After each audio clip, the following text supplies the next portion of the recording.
and gentlemen, you're watching, yes, the Yankees Entertainment and Sports Network.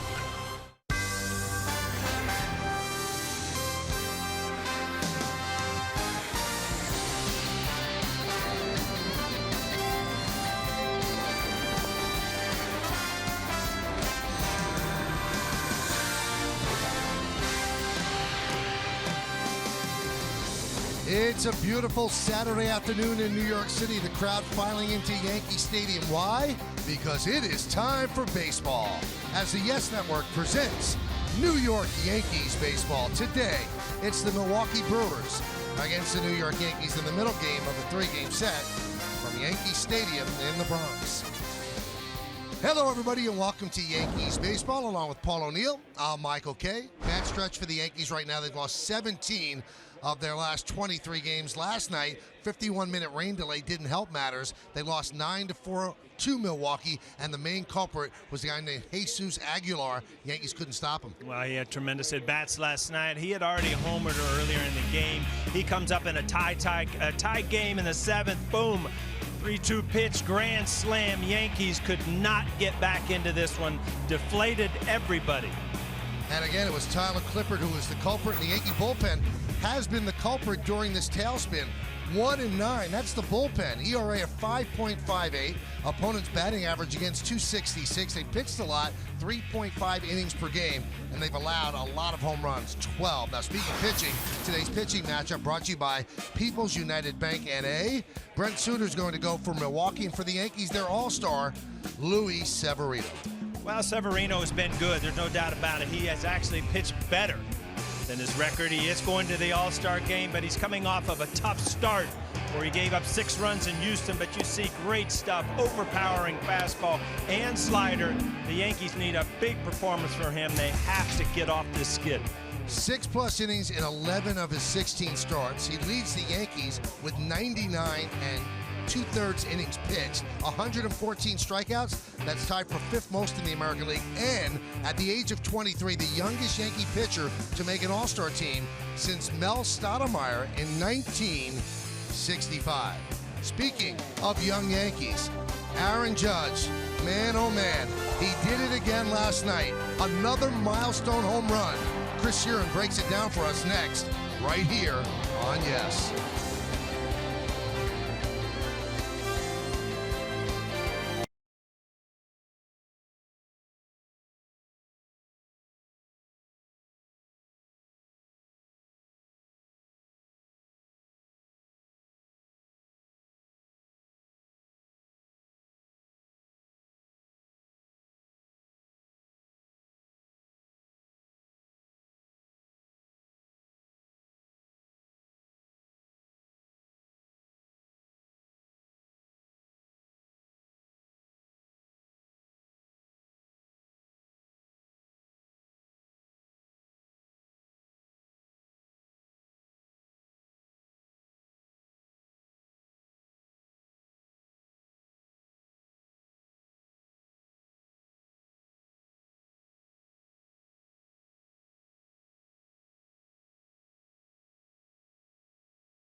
Hi everyone, Chris Sheeran back here at Yankee Stadium as we continue to get you ready for Game 2 of 3 between the Yankees and Brewers.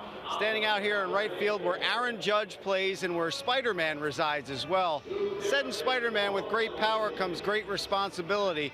So far, that's Aaron Judge in a nutshell with the season he's having. Let's take a look at some numbers right now. Judge, already we know, a franchise rookie record, breaking Joe DiMaggio's 29 home runs in 1936, hit his 30th yesterday.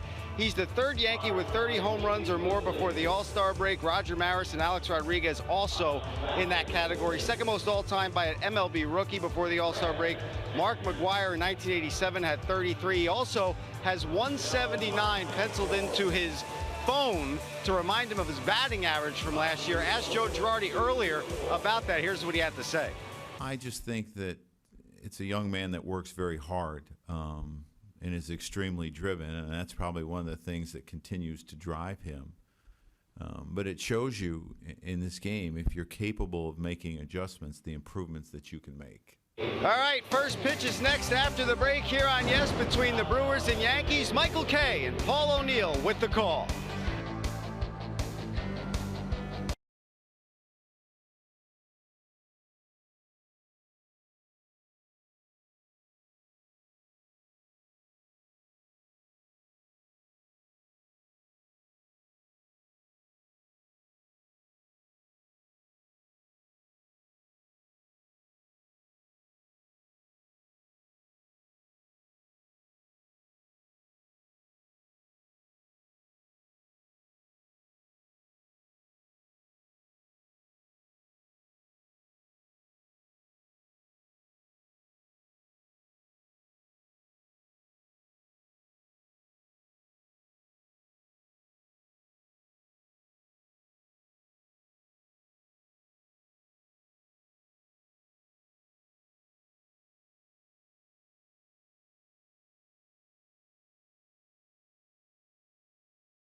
Baseball on Yes is brought to you in part by Buick. Visit tristatebuick.com for great lease offers. By Planet Fitness, the world judges, we don't. By NYU Langone Orthopedics. And by Infinity, empower the drive. Visit your tri-state area Infinity retailer for a test drive today.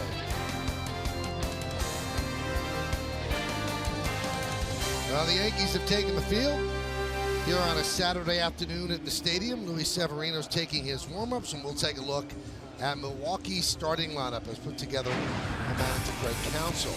Jonathan Villar, the second baseman, bats first. The first baseman, Eric Thames, hit second. Hitting third, left fielder Ryan Braun. Travis Shaw at third. Domingo Santana in right. Jesus Aguilar, the DH, with 7 RBIs last night. He'll bat sixth, batting seventh, and catching the former A, Stephen Vogt. Keon Broxton in center field will bat eighth, and batting ninth and playing shortstop, it's Orlando Arcia. Take a look at the numbers on Severino. 5-4 in 16 starts, 3.52 less than a hit per inning, 114 strikeouts in 99 and 2/3 innings. Let's check out the pitcher scouting report Brought to you by your Tri-Honda dealers. Going to Miami. You know that song, don't you, Sure. Michael? Will Smith. Well, the 23-year-old is heading to the All-Star game, and it will be his first. Low walks, high Ks, and that's a key to him. I mean, he's a flamethrower. 9 games this year with 6 or more strikeouts with only 1 walk. Deep into games, what they need today. 8th in the AL in innings per start. And like I said, his last start, not his best. A little bounce back today, Michael. Let's take a look at the Yankee defense presented by Geico. Outfield, Frazier, Ellsbury, and Judge. That's left to right. In the infield, it's Headley, Gregorius, Torreyes, and Romine, third to first. Sanchez is behind the plate. And on the mound, Paul told you about him, Luis Severino. Brewers in first place at 49 and 40. Severino is ready. VR is ready. And let's do it here in the Bronx. First pitch is a strike. We're underway. Mike Estabrook is the home plate ump. Larry Vanover at first. Alfonso Marquez at second. Chad Fairchild is at third. 0-2. Now you want to keep VR off the bases. He led the major leagues with 62 stolen bases last year. Milwaukee yesterday, you saw their aggressiveness all night, trying to take the extra base, trying to look at the stealing bases. Part of the game you don't see a lot. It's always exciting to me. I like to see teams run. I like to see teams put the pressure on the defense. Greg Counsell, that's the way he manages. That's the type of team he has. He's able to try to push the envelope a little bit. That foul ball got a piece of Sanchez. He's trying to walk it off, and Estabrook is giving him time, doing some housekeeping around the plate. Seriously, Michael, can you imagine being a catcher? No. I mean, this is day in and day out. Something happens. I mean, that's right off the ankle. It always seems to miss the padding. Bumps and bruises every single day. Thought it was bad getting a sore voice up there, didn't I? Yeah. The 0-2. 1-2. Severino in a position where a lot of Yankee pitchers were last night with 2 strikes, not able to put away hitters. And Milwaukee is a strikeout team.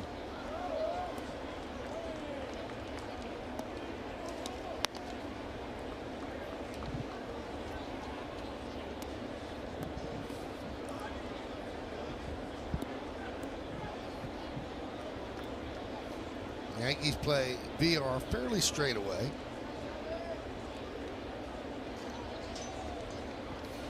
Swing and a miss.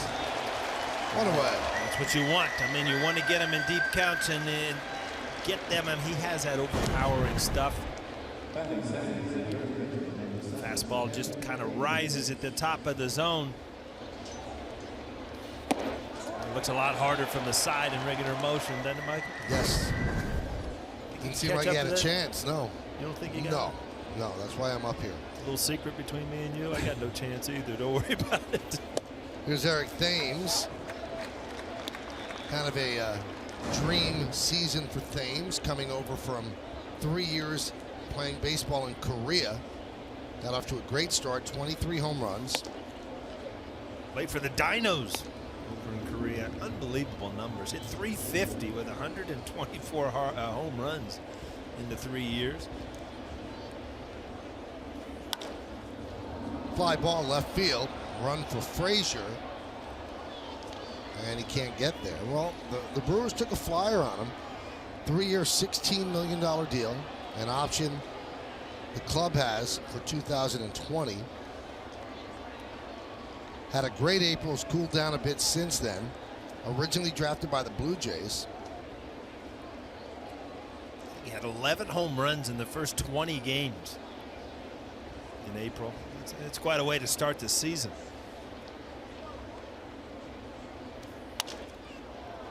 Broken bat, looper into right field. It's a base hit. Cutting over is Judge. He'll spin and fire towards second, and Thames has himself a double. You knew off the bat it wasn't heading for the seats. It was a broken bat, but place it in the right spot. A little slider he just didn't quite get to. You see Thames look back to see if that bat actually shattered in half. kind of hero, though, Michael. Anytime you can give up a bat for a double, you'll take it. So here's Ryan Braun.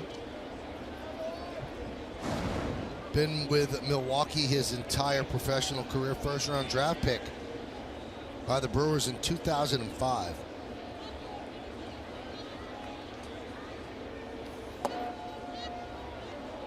One and 0.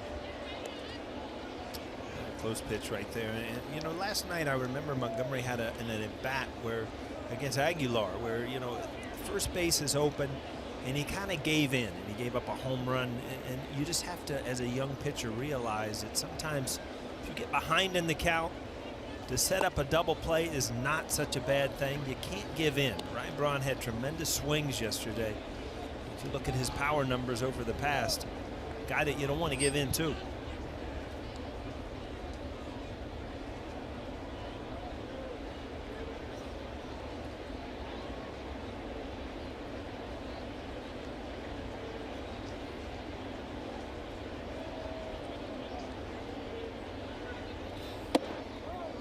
There's a strike. A good pitch there at 97. But again, I mean, you don't want to be tried too perfect and get that ball out over the middle of the plate. Braun wants to leave the zone, let him. If not, don't give in.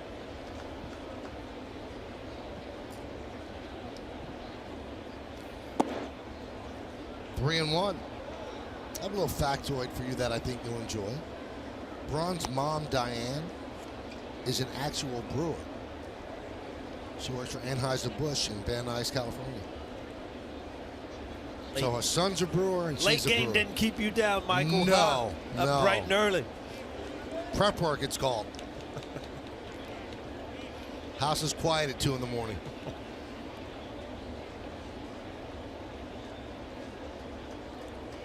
Thames leads off second. One man out, just underway here at the stadium. Yankees and Milwaukee.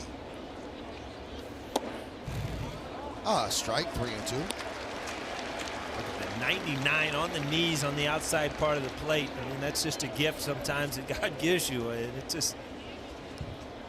And that 99 brought to you by the Fast Pitch Speed Analytics and brought to you by Fios. You always pick a good one for that, Michael. 99's a good one. Right on Judge's back, so we figure that's a good one to go with. Hasn't used his changeup yet today. Be a good time for it. The slider out of the strike zone. Good job of pitching by Severino.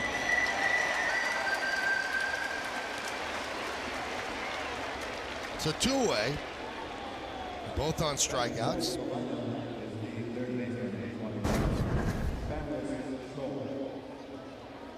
Wasn't even close, but after a couple good fastballs, Braun, you know, with that type of velocity, you don't have a lot of time to see the ball. Even a veteran hitter will leave at times.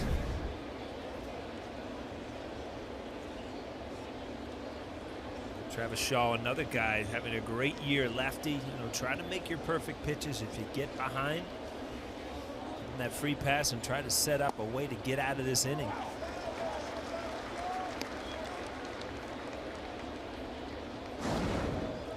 Count 0-1 on Shaw.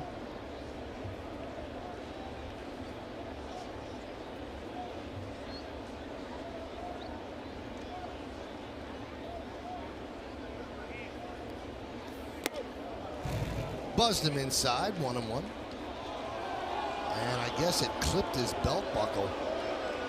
So Travis Shaw will take first.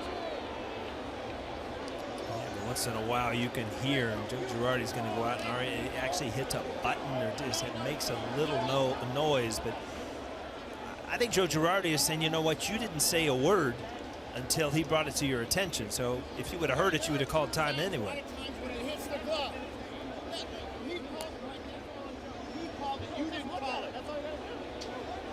Looked like Estabrook was about to throw him out.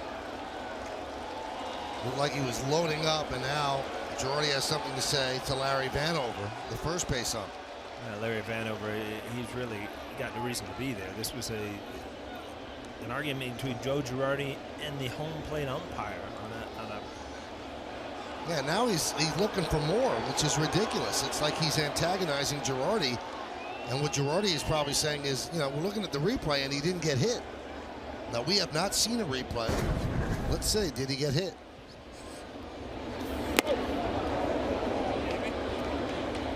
It's like Shaw told him I got hit. Yeah, see, immediately the umpire would have his hands out. And he did not until it was brought to his attention. It's like, oh, okay, it hit you. All right, well, take first base. And that's the gripe.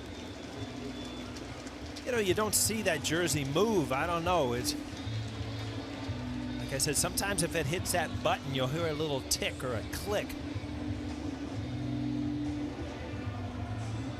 That's so hard to tell. I mean,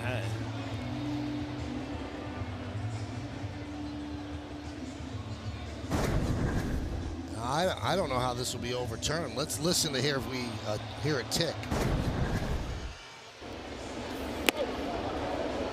I heard a thud when it hit the catcher's mitt. You really think that after looking at that, they're going to say it didn't hit? I don't see how even in slow motion you can do that. Crowd sees it on the scoreboard in center, but you know they're seeing it through pinstripe glasses right now, so they don't think it did hit him. But again, does it show enough to overturn it? Michael, you know what? You said something last night that I thought was such a great point. I mean, why is the headset thing? You have somebody here say yes or no. I mean, this is 4 or 5 minutes by the time they walk over, get the headphones, listen to all this stuff. They can't change the call. No. It's impossible to change that call.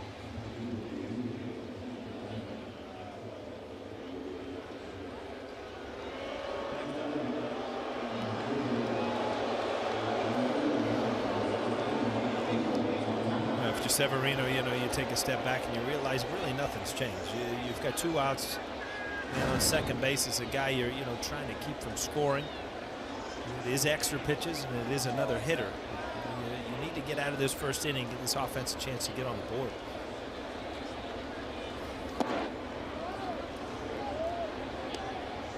One 1-0 to Domingo Santana. Been hot of late. You see his number 7 multi-hit games in his last 16 games, hitting .407 over that time. Fly ball right field. Judge in the corner, looking up, see ya. A 3-run home run the other way, and the Brewers take the lead. Boy, this has really been an unbelievable stretch for the Yankees. Any kind of thing that happens wrong, it seems to bite them. Do we know that pitch hit him or did not hit him? No. It gives a hot hitter in the lineup and a bat. All of a sudden you look up 3-0.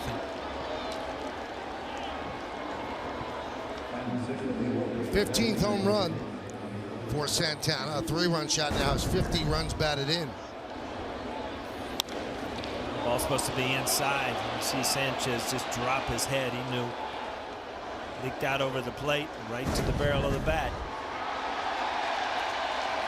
Right back out of the field, the ball comes.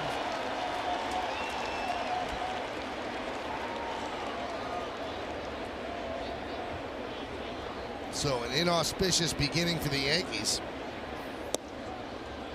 And a strike to Aguilar. 7 ribbies yesterday for Aguilar.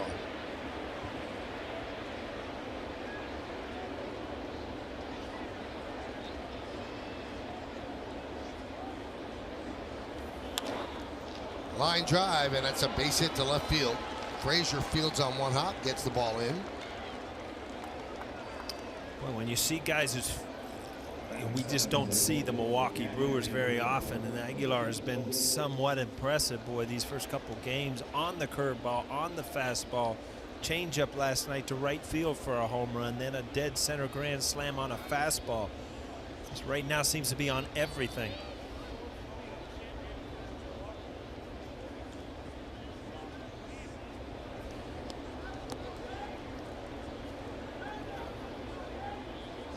In the American League ballpark, they can plug in Aguilar, but he's not an everyday player with Milwaukee because there's really not a spot for him. I mean, they give him time. He has 9 homers and 34 ribbies, but he's not out there all the time. DH is made for him. As Vogt fouls it off. A vote picked up. Oakland made some changes. All of a sudden, votes over here. And Milwaukee trying to help this team. Vote made the All-Star team in 2015 and last year, but hitting .217 this season, and the A's designated for him for assignment, ended up trading him to Milwaukee. And since coming over here in 7 games, 3 home runs and 7 ribbies, a .313 average. Supposedly was beloved in the Oakland clubhouse, absolutely beloved. Funny guy,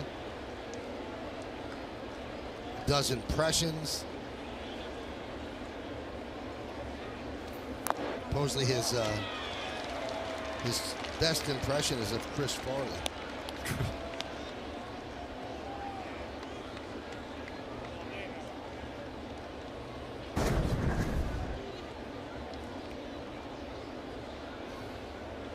See that little piece of that slider down and in.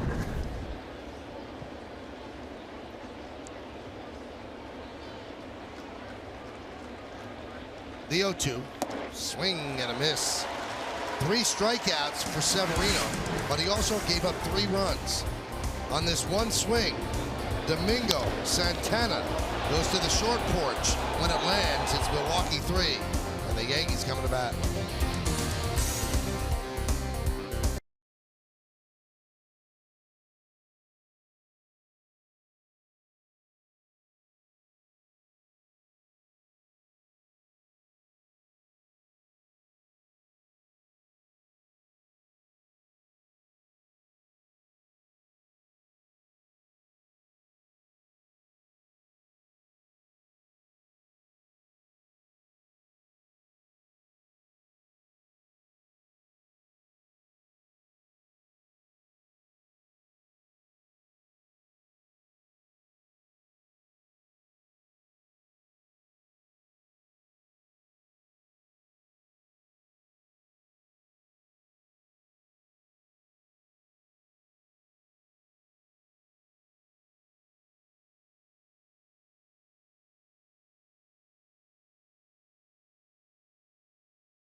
And here's how they'll come to bat in this order. The starting lineup presented by Lexus.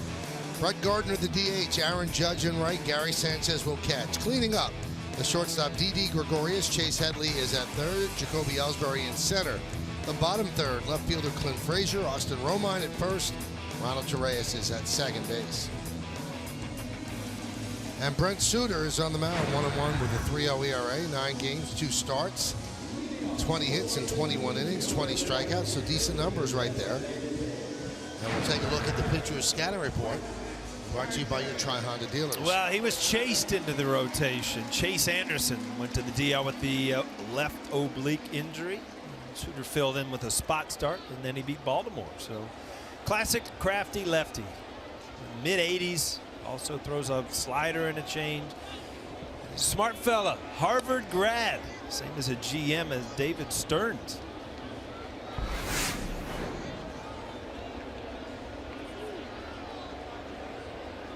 A lot going on upstairs up there. Lee Basile ran into a Milwaukee GM who's 32 years old, and he said, I met this guy David Stearns. He said, I have underwear older than him. A lot of youth on this team, on the field, behind the scenes, as the manager.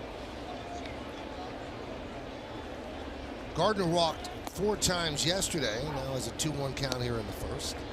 And one thing you will see in Suter, which is, Michael, you're going to love, is he works quick. Doesn't even leave the mound. He's ready to throw his next pitch. 2-2.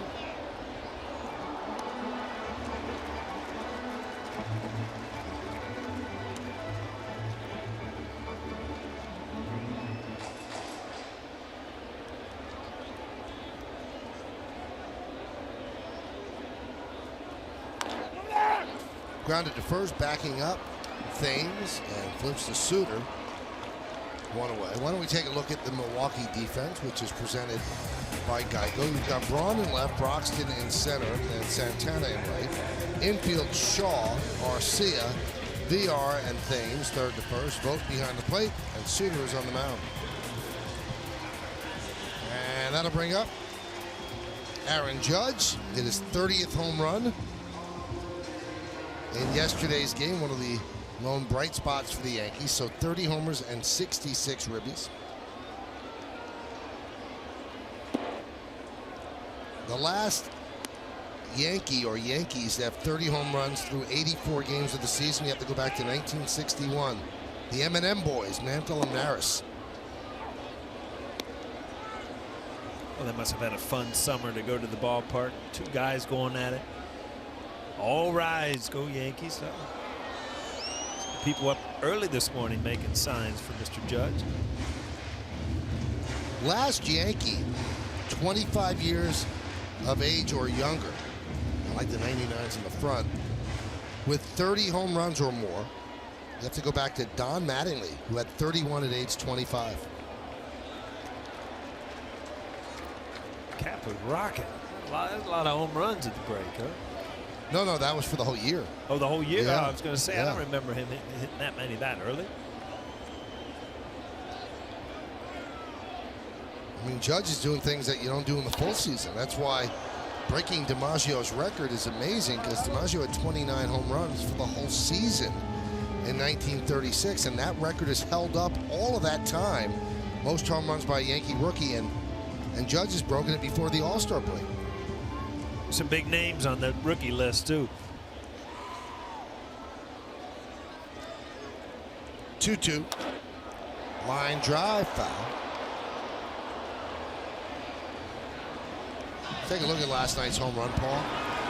Well, it's just another one. This one off the facing of the restaurant out there. So you don't see it often, but you see it often off his bat.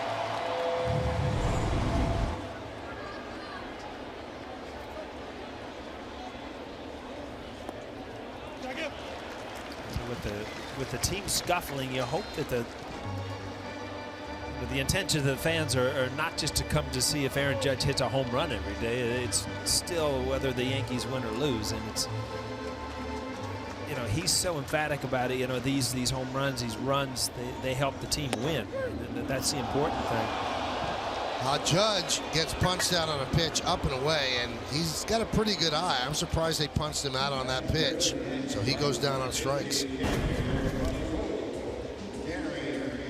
I don't know, Paul. Yeah, it looks, you know, up, I can deal. He's high, but it looks away to me. Watch the catcher's glove as it reaches out off the plate. Oh, no, he was inside. That's why it looked so bad.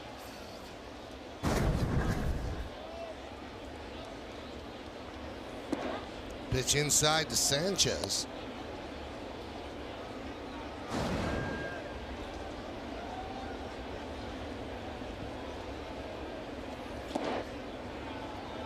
There's a strike, 1-1. Isn't that nice to see a pitcher work this quick, Mike? It's almost like putting the pressure on the batters to be ready. So Gary Sanchez holding his hand up on the pitch before to have the umpire giving time. He's pretty much had 10 seconds between each pitch. Ground ball, foul. And you didn't like that, Paul, when you were hitting, right? Well, there were times if pitchers got in a good rotate or, you know, a good groove that, you know, you would want to slow them down or speed them up or do something to just get them out of it.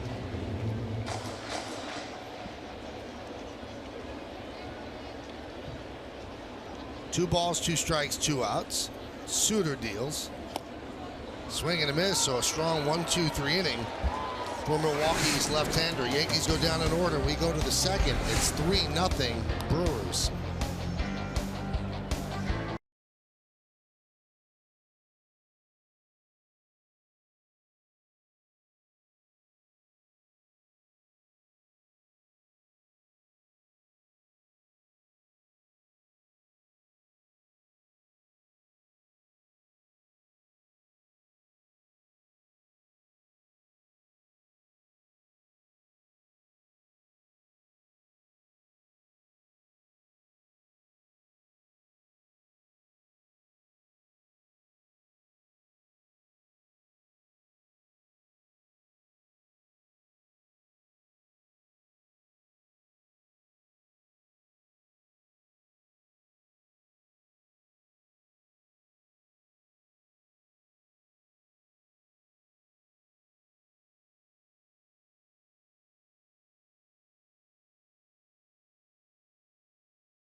By Toyota, Prius Prime is the official hybrid vehicle of the New York Yankees. Aside from power, what has impressed you most about Aaron Judge throughout this season?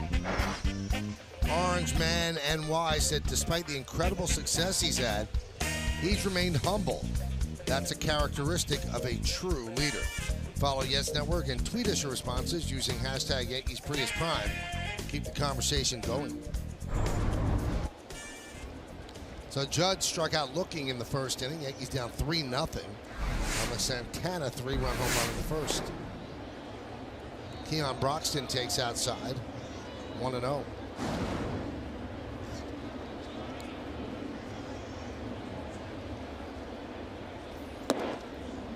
I don't think there's a person in baseball that would have said that at the All-Star break, the Milwaukee Brewers would have a 4.5 game lead in the National League Central over the defending world champion Cubs. This was not the year this was supposed to happen for Milwaukee. They're in a rebuild, but in their last 10 games, 8-2, while the Cubs are 4-6, and the Cubs in St. Louis have just struggled. So with a 49-40 record, they have a 4.5 game lead over the Cubs. And the Pirates, despite the resurgence of Andrew McCutchen, Pirates are 8 back. You wonder what's going to happen at the All-Star break if some of these teams are. Pitch there by Severino right on the outside corner, right at 100. If there will be some action at the All-Star break with players moving, or if it will wait till the trade deadline. Obviously, the Cubs are in a lot of rumors. See this just painted at 100. Kind of tough to pull the trigger on that. Well, one of the rumors they're in on, as well as the Dodgers, on Justin Verlander. There was a lot of money left on his contract with the Tigers, so it's going to have to be a big market team to take on that kind of bill.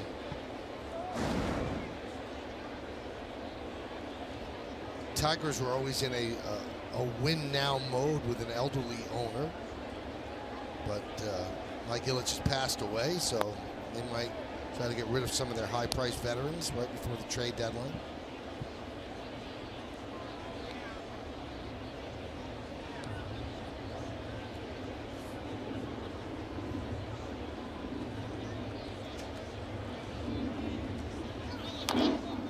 Grounded foul.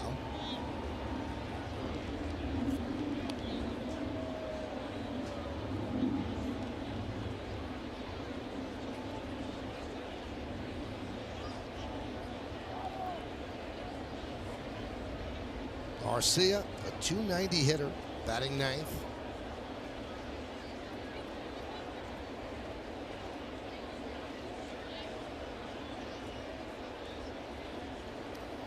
Swing and a miss. 5 strikeouts for Severino. Let's look at the game time weather presented by City MD. Feeling under the weather, just walk into City MD Urgent Care. 84 degrees, humidity 55%. The wind is 14 miles per hour. It's breezy, and don't look, Paul, possible showers. I think if I just scrub that out, it'll just go away. It went away. Just cleared the tellies just to get it out of the forecast. There's VR. And there's a base hit to right field.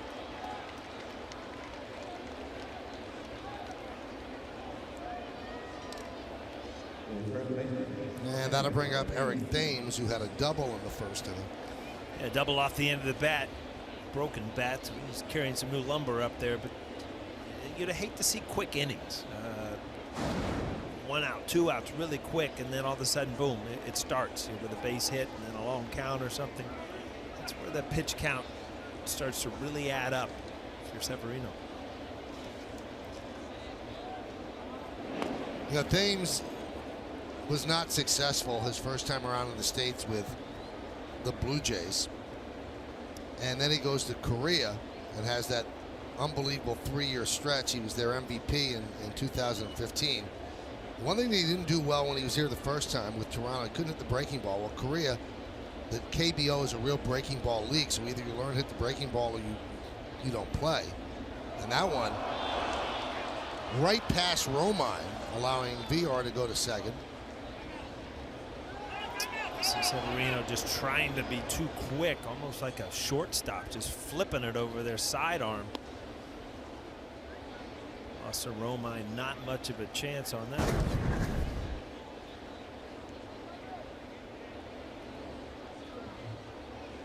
He couldn't even get near it.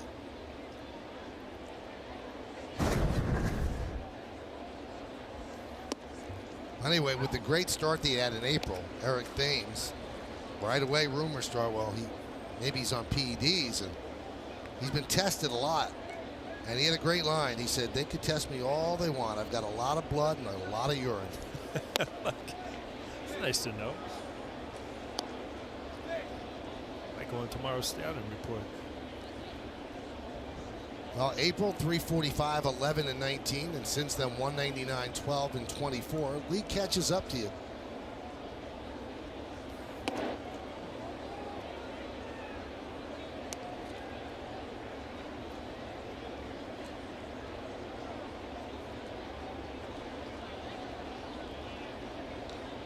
It's a James Harden type beard.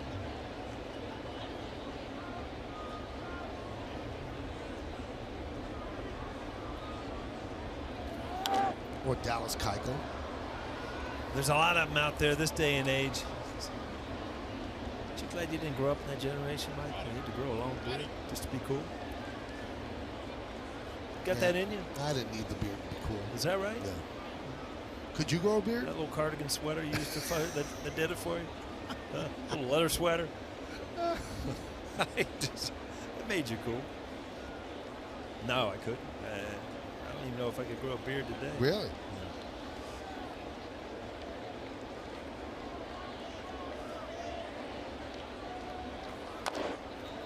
Chopped right back to Severino, and that will do it.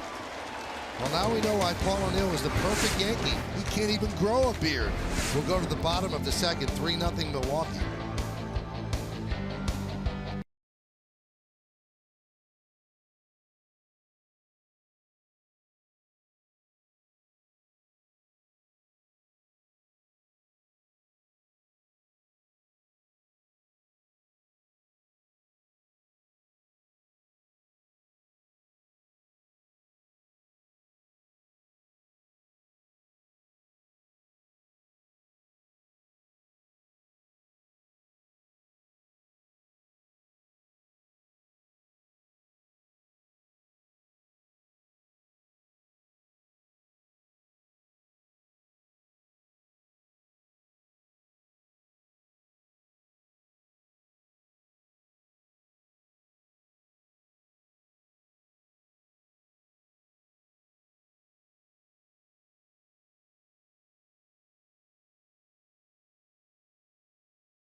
Home Run Derby Bracket Challenge. With a little luck, you and 3 friends may be going to the 2017 World Series thanks to T-Mobile. Make your picks at MLB.com/bracket challenge. Judge against Bohr, Stanton against Sanchez, Moustakas and Sano, Bellinger and Blackman. Those are your 8 contestants. So and you're already going there with Judge, right? Sure. Okay.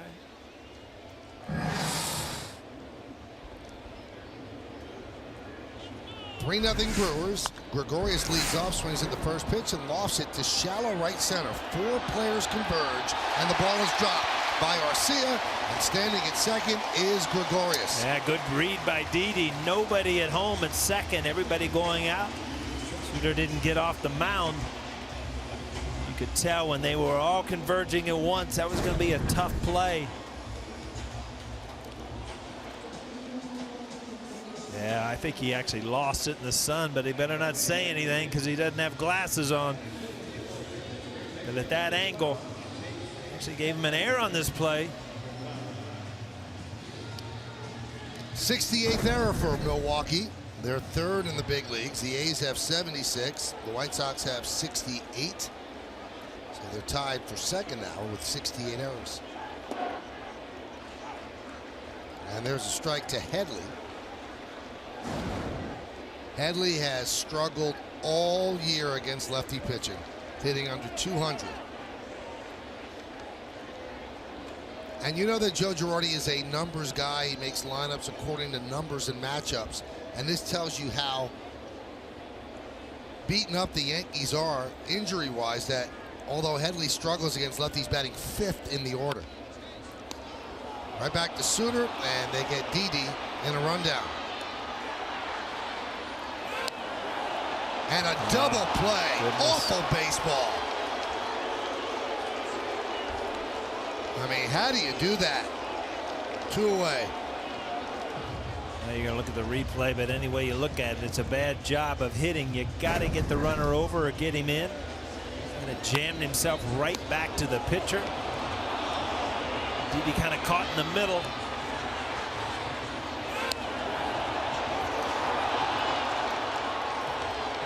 No doubt about it, he's out. And Suter loves it. It's an unorthodox DP, 1-5-6-3. That's not good baseball right there. Ellsbury shows bunt, takes a strike. What's it, the 6th error in the last 10 or 11 innings? Mm-hmm. It just, you're not capitalizing. You're not putting runs up on the board. You're not making it hurt.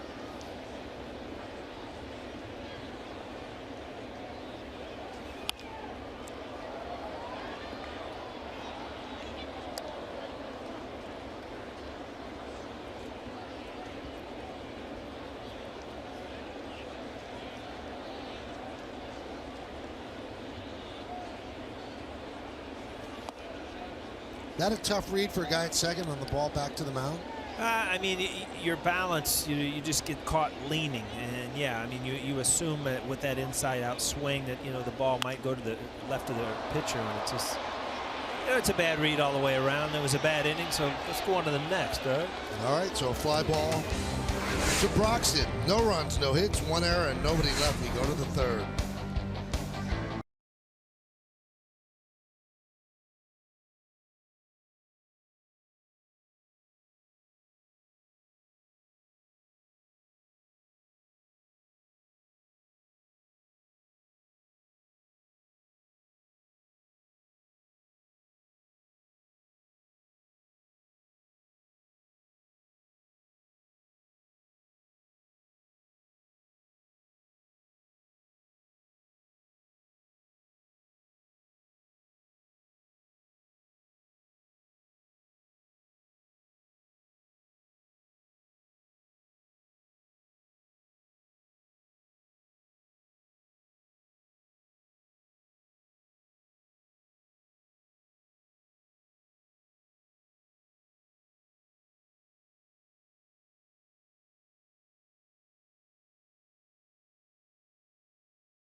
Yes, is brought to you in part by CityMD. When you need a doctor, just walk into CityMD Urgent Care.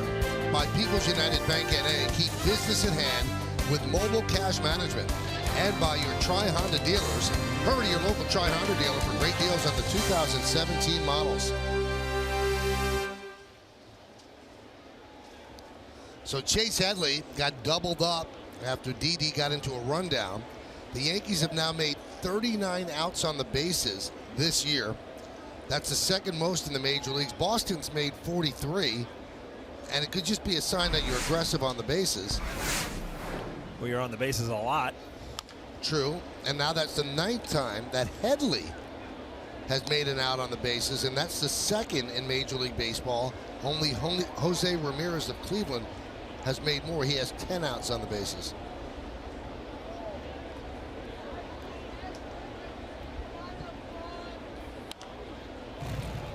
Braun pops it up.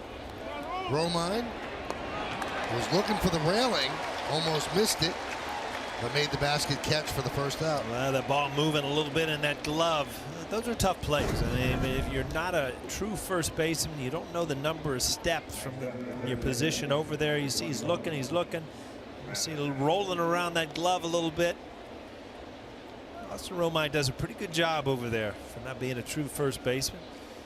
You see, watch this roll around and that glove. Brought to you by Yesmo, by your Mercedes-Benz Tri-State dealer. Travis Shaw wraps one to right field, a base hit. You're seeing a pretty good young team that's a hot team right now, and it just toughest teams to play in baseball are the teams that are hot. Up and down their lineup, they got guys swinging the bat, driving out, driving in runs, hitting home runs. And it makes the game look easy when everything is going well. And on the other hand, you've got the Yankees who are struggling as much as they have all year, where the game is hard right now. The bats are hard, the pitching, everything. It just seems to, every mistake costs you a couple runs. And there are times during the year that it's like that. You just got to minimize them to a shorter period. That's where the younger players sometimes start to panic a little bit and don't understand the length of the season. How many games are at hand? It's a little distressing, though. I mean, if the kids were making mistakes, then you can accept it as growing pains. But that, circus on the bases with 2 veteran guys. Yeah, I agree. I mean, you have to play, because everything's not clicking right now. You're shorthanded. You've got to play clean baseball. You can't make mistakes like that.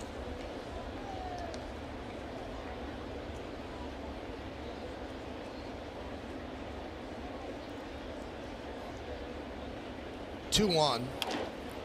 Grounded to third, backhanded by Headley. Fires the second one on to first. It's a double play.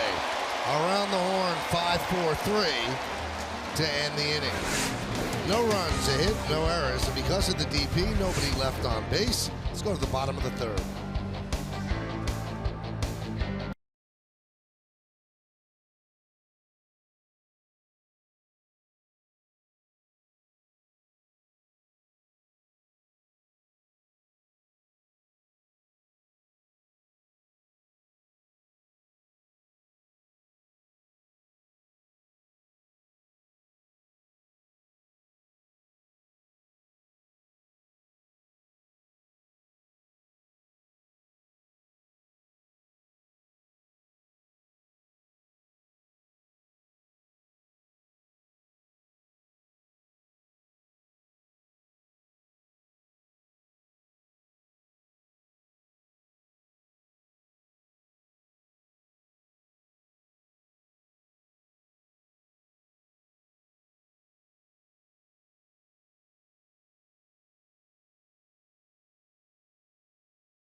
During more in state-of-the-art healthcare. Matt Holliday battling the effects of the Epstein-Barr virus, expected to begin rehab tonight with AAA Scranton Wilkes-Barre. Starlin Castro is not going to play in the All-Star game. He'll be considered an All-Star, though. He's coming back from a hamstring strain, and they're hoping that Holliday and Castro will be in the lineup Friday in Boston to begin a 4-game set over 3 days against the Red Sox.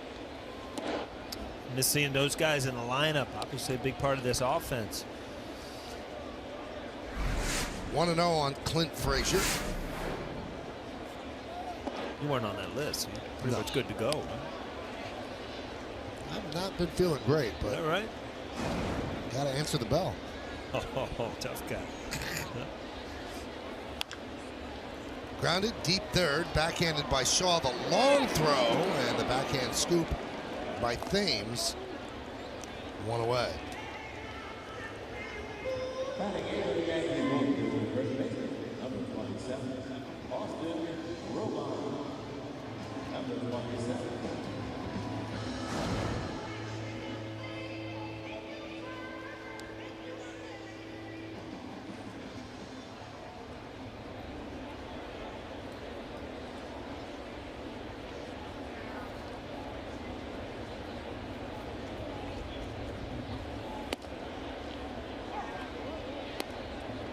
Suter continues to work fast and continues to throw strikes. Good combination.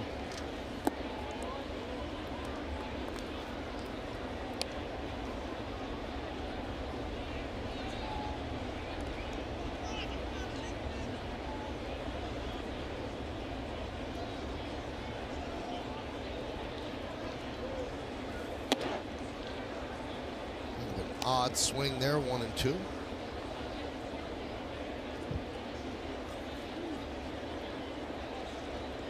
First time through the order against a pitcher you've never seen before. You get swings like that. It'll be interesting to see if they make adjustments the second time through and if Suter can make adjustments. Yeah, Suter not a guy that's overpowering. We talked about the crafty lefty, a lot of breaking balls, mid-80s fastball. So it's not a guy you have to make a lot of adjustments to other than just seeing the baseball. And right there, ball just out of the strike zone, not much you can do with. That's his strength.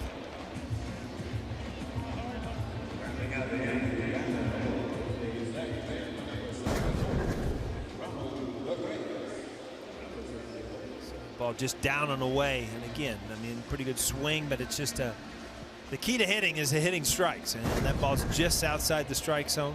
And even though you covered it, you did everything right. It's just the location doesn't allow you to really drive it. Torreyes swings and misses. Imagine that on his first pitch, huh? Hardly ever happens.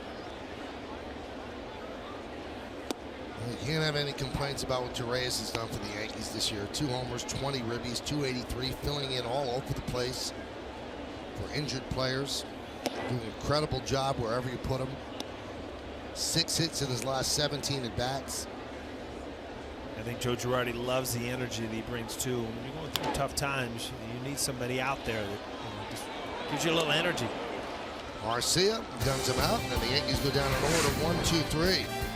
We go to the 4th. It's 3-0 Milwaukee.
Binge watch Yes's original docuseries Homegrown: The Path to Pinstripes and catch all 4 episodes back to back to back to back as the Yankees' top prospects make their way from Scranton to the show. Plus, don't miss the next all-new episode. That's next Saturday at 8, only on Yes.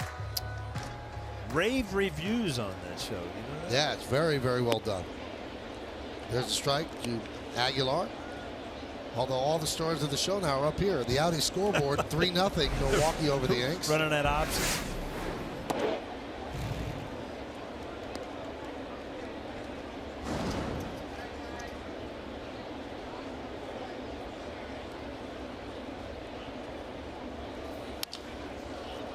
Fly ball center field coming on Ellsbury, and he retires Aguilar.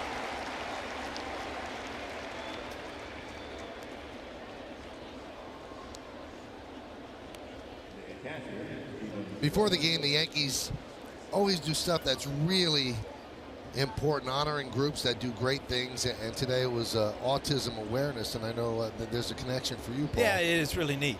Zach Brown, who my wife is going to see again tonight, he's opened a Camp Southern Ground, and serving kids with neurodevelopment disorders, including autism, but also helping military families adjust with their difficulties. It's wonderful things. And 400 acres he's opened down in Georgia, his home state.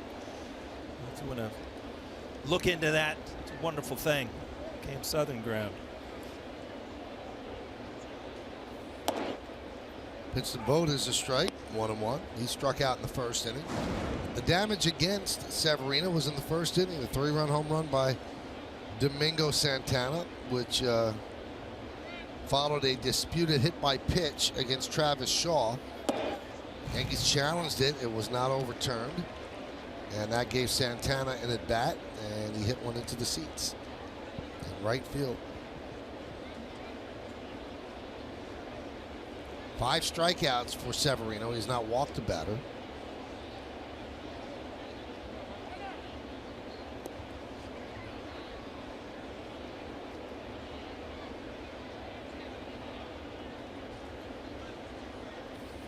Six strikeouts for Severino. Yeah, it's really a shame. You know, that first inning ended up being that 3-run homer. That was a pitch he really missed. Other than that, I mean, he's been dominating, just getting to 2-strike counts and putting hitters away.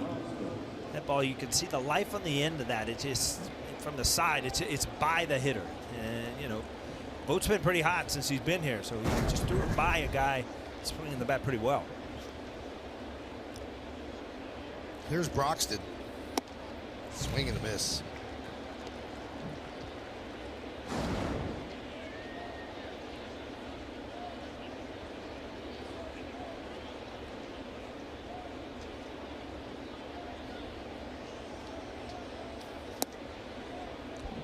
Bottom of the inning, top of the Yankee order. You'll see Gardner, Judge, and Sanchez as they try to make up some of this deficit, if not all of it.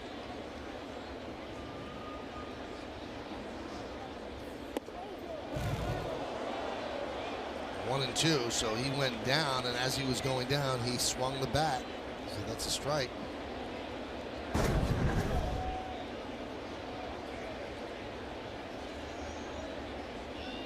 It's that late movement. All of a sudden, you make up your mind, and all of a sudden, you realize you can't hit it.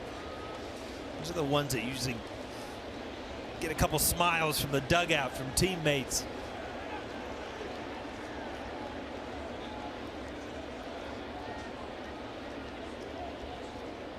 If you're in the Yankee offense, you got to realize, you know, our starting pitcher's down 3, but he's got his stuff together here. We need to get back into this game and give them an opportunity to keep mowing down the Brewers.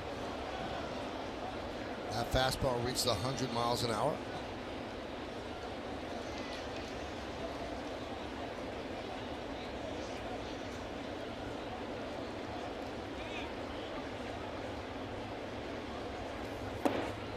And he goes around, strikeout number 7, a 1-2-3 inning for Severino. Milwaukee goes down in order. We go to the bottom of the 4th. Yankees trail this one 3-0. Coming up, Gardner, Judge, and Sanchez.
game hits Miami, very close to South Beach, when baseball's biggest stars take the field for the MLB All-Star Game. It's Tuesday at 7:30 on Fox. Audi scoreboard 3-0 Milwaukee. And the pitch to Gardner is inside 1-0.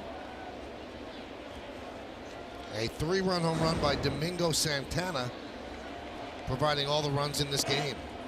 Count 2-0 on Gardner.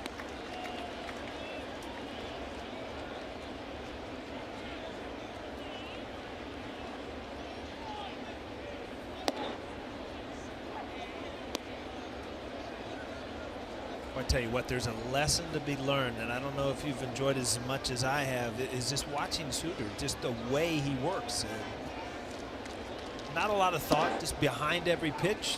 I mean, ready to throw the next pitch. It puts such a good pace on the game where it's exciting to to see this type of baseball. You just hope that the Yankees somehow can slow him down a little bit and get things going. But boy, it's a refreshing thing to see a pitcher work and not walk around the mound and ball 3, ball 4.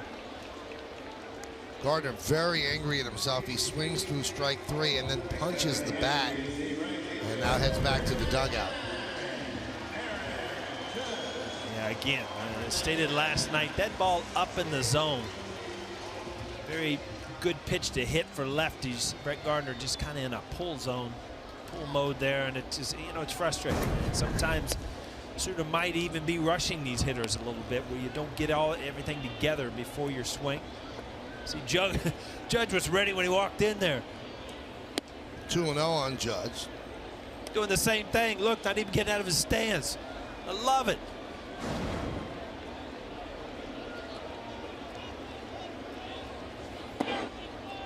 Is he sending a message there? Oh, that's awesome. I absolutely love it. Talk about making adjustments. Well, all right, I'm ready. Go ahead and throw it in here.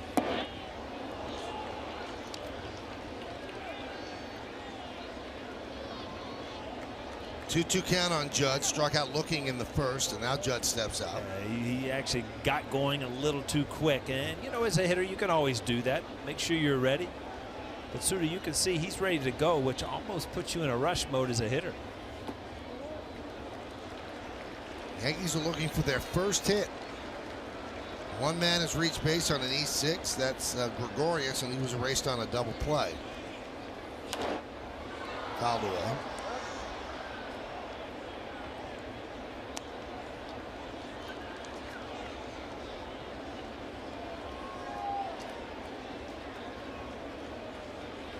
And the pitch. This looks like batting practice. Yeah, he's just standing in there. Just standing there getting ready.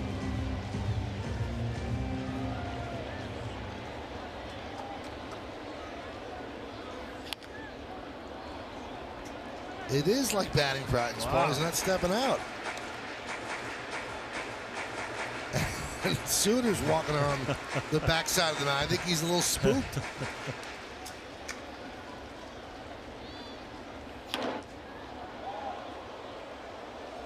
Well, he's got the home run derby coming up on Monday, so. He's working on his endurance. Yeah, just stay in there. Keep hacking. 3-2. And he worked the walk.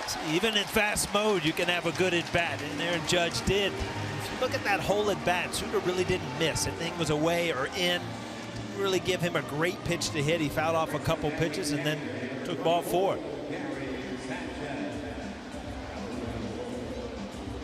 Here's Sanchez, who struck out in the first inning.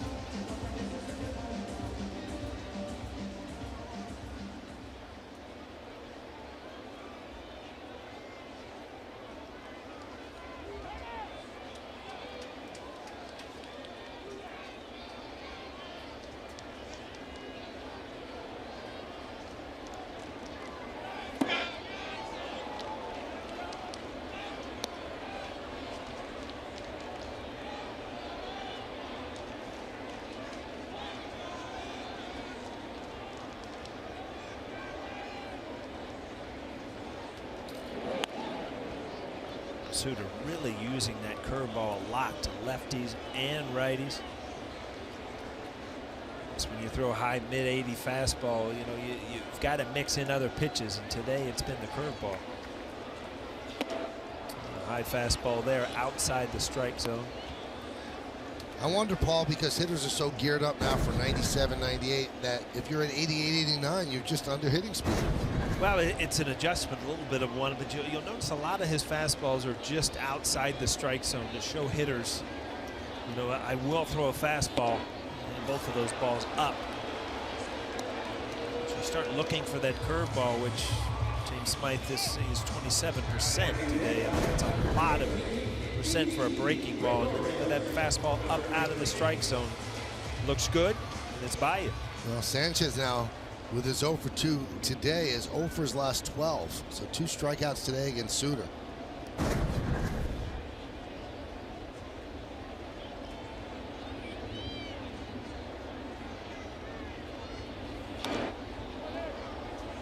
You'll know this this high school, Paul. Suter comes out of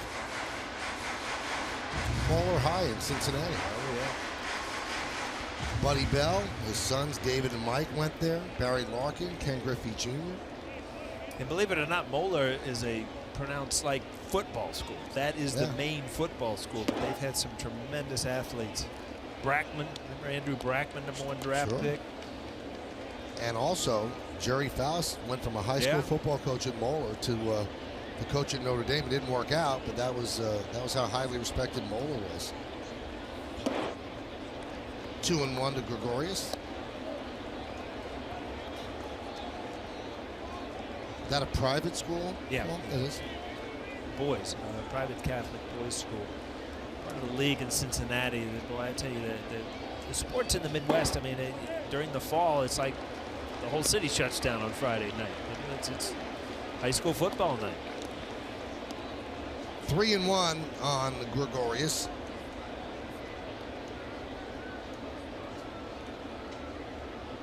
And the pitch. Right back to Suter. And through 4 innings, the Yankees are still looking for their first hit. No runs, no hits, no errors, and 1 man left on base. We go to the 5th, 3-0 Milwaukee.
Here at the stadium on the GMC scoreboard, it's 3-0 Milwaukee. So Severino made 1 mistake, the 3-run home run to Santana. He has 7 strikeouts. 7 strikeouts now give him 121 on the year.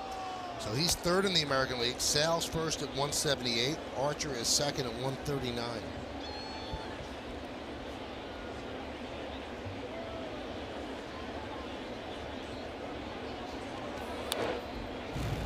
The Red Sox have announced their rotation for for the 4-game set against the Yankees. The Yankees don't have their set yet.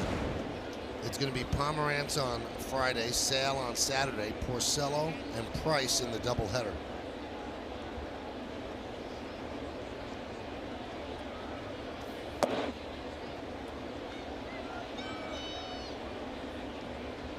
That looms as a very big series to straighten things out.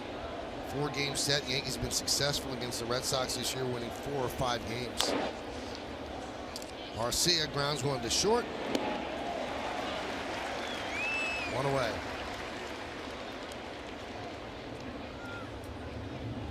Well, Severino needs to continue what he's doing and just hope that his offense breaks through in a big inning, because he's totally dominant right now. But you can't erase that 3 spot that he gave up in the first inning. 46 strikes, 18 balls, 64 pitches.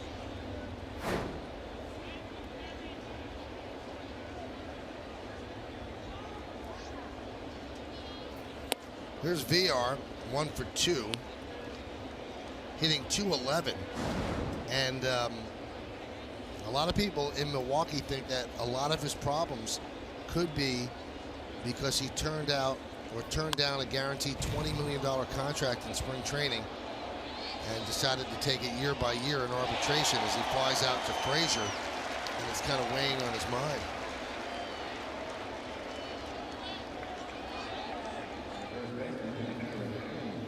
There is a comfort of having long-term contracts, and there is also a challenge of going year to year, but it's just, you know, in the overall scheme of things, Michael, 20 million, 25 million, I mean, basically, what's the difference?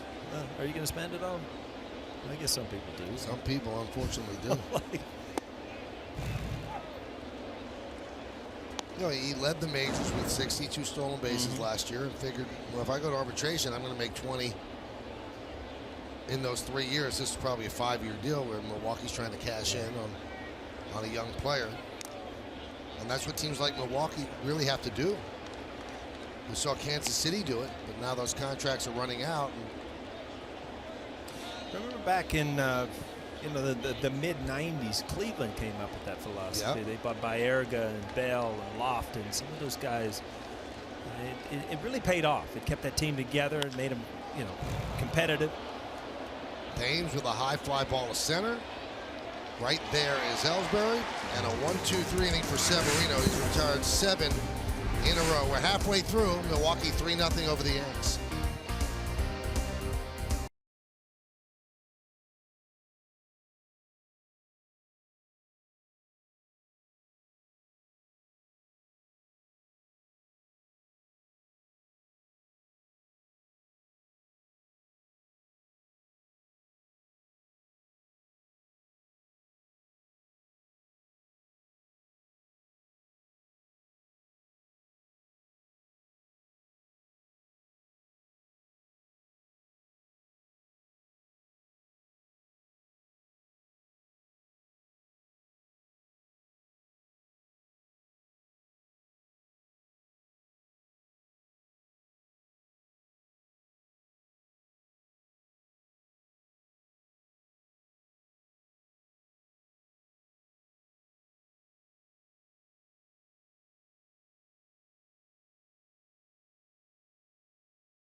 Delta, we fly to the most destinations from New York City to get you where you're going. Delta, keep climbing.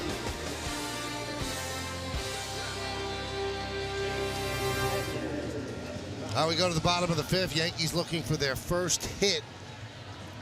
And they're trailing 3-0 in this game. It's going to be Headley, Ellsbury, and Frazier.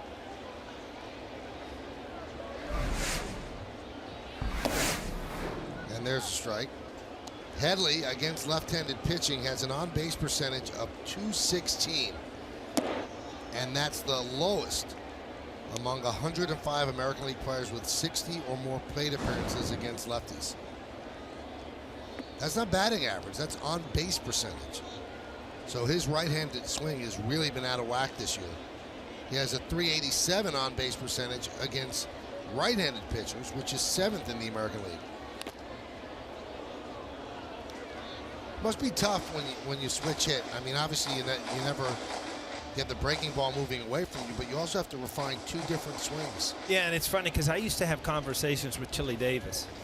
You remember Chili, one of the ground ball to Thames over Suter, 1 away.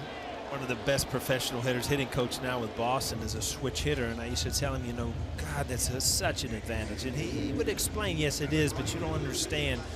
You could be night and day, like Chase Headley is one side of the plate or the other, and it seems like whatever one you're struggling with, that's the one you get the big at bat with. So, you know, it was kind of doubling the complications of hitting, but man, there were times where I looked at it as such a huge advantage to be able to just turn around to the other side. Probably the times you had to face Randy Johnson. Yeah, I probably would have played a little bit more against him. I mean, there were just, release points from lefties that just righties would eat up. Ellsbury, pop up, left field. 2 away. Team's playing like they have early reservations for dinner. 2 outs quickly in the bottom of the 5th. You know, you got to really take yourself back when you're going through these times and really make your at-bats count. And you know, it's easy to say, and you know, what does it mean? It's just like every single pitch. And this pitch leads to the next pitch, and then that batter leads to the next batter. And you really got to break the game down, because you just can't walk into the game and say, hey, we need to win today. Well, you know, how do you accomplish that? And it's the very simple every step of the game. You know, catch the ball, make the outs. It sounds easy, but you start looking forward too much when you're going through tough times, and start looking toward, you know, I will win today and win tomorrow. Well, you almost forget about today. You've got to put things together to win today in order to win this series. Doesn't make any sense whatsoever, Mike. Kind of got you confused. It was a winding road, but we got there. I wound right in my lap, where I felt like, you know, why'd they even start there? The 0-2. And there's the Yankees' first hit of the game.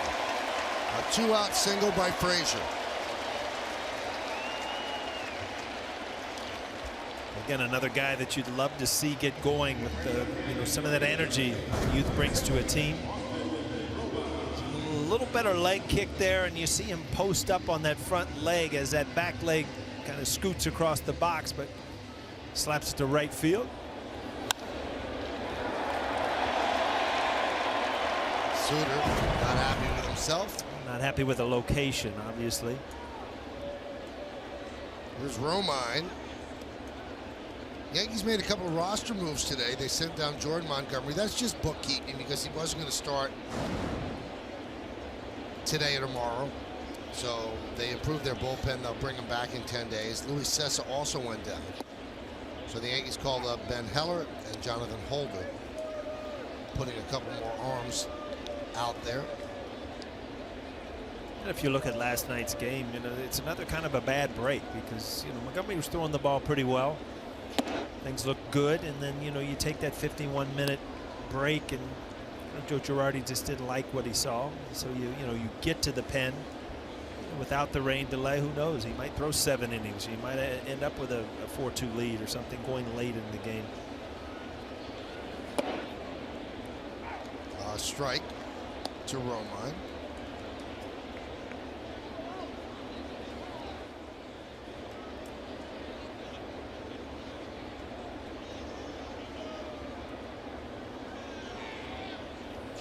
Swing and a miss. Romine down on strikes. Well, the Yankees get their first hit, but do nothing with it. No runs a hit. 1 man left. We go to the 6th. 3-0 Milwaukee.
Earth Live is a 2-hour special event that brings you real-time wildlife coverage from across the globe, hosted by Jane Lynch.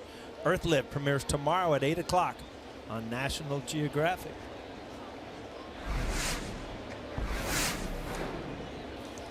Ryan Braun starts the 6th with a foul ball back.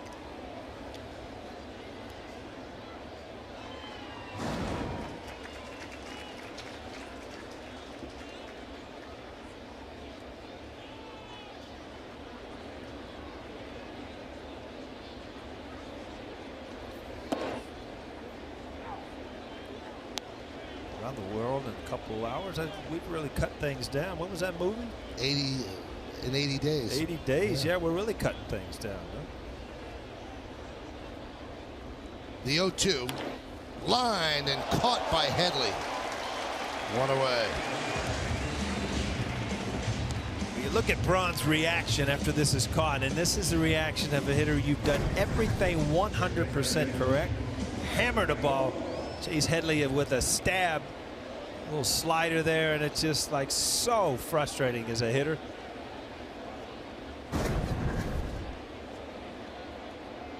Some people deal with that a little better than others. I wonder who doesn't deal with it well. There were plenty. Would you rather look completely awful at the plate, just way out in front, overpowered, or making out like he Well, obviously making out like that, but it's still frustrating because if you make it out looking like a clown up there, then you don't know who's going to show up the next time. You know, does he have a chance?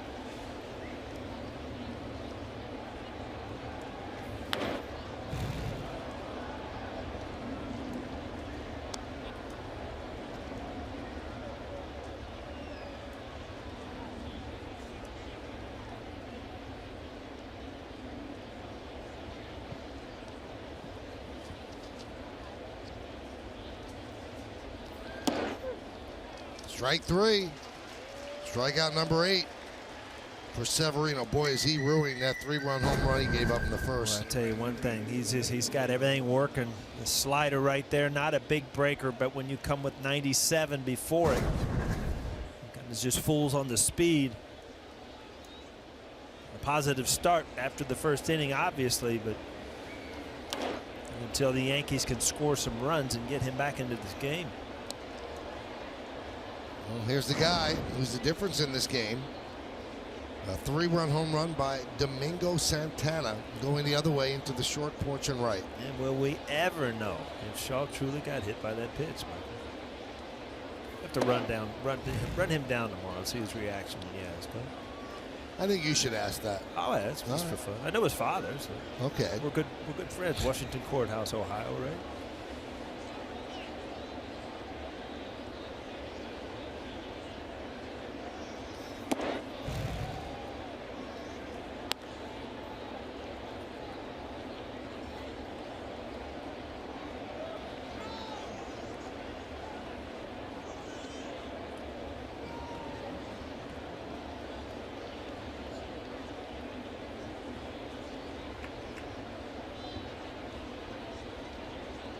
Two 1.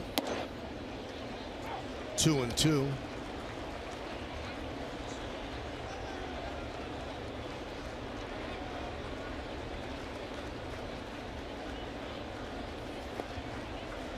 Well, his stuff is so good. He's so free and easy on the mound. And, you know, he's handed over 6 leads to the bullpen this year that they blew.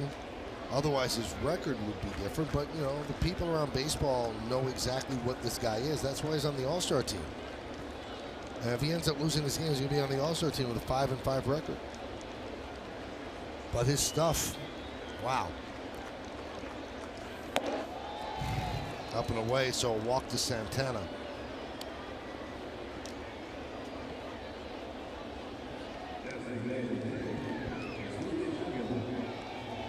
Now here's Jesus Aguilar. We tried a different. If you're Roman, you've tried a different kind of philosophy to get him. He's been on the breaking ball. He's taken the fastball out of the yard. So you're still looking for that pitch where the hole is his swing.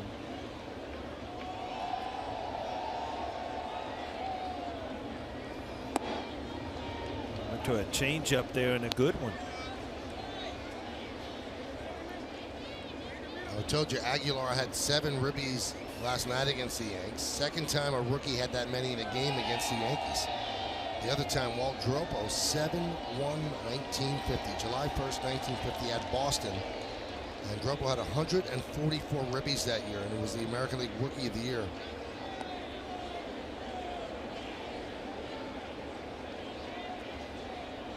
Two rookies have led their league in RBIs since the stat became official in 1920. One of them was Ted Williams, 145 in 1939. Dropo, 144 in 1950. And Aaron Judge, with 66 ribbies, is 2 behind the American League leader, Nelson Cruz. Rookie year, 145 ribbies. That's kind of breaking in, isn't it? Teddy Ballgame. Yeah.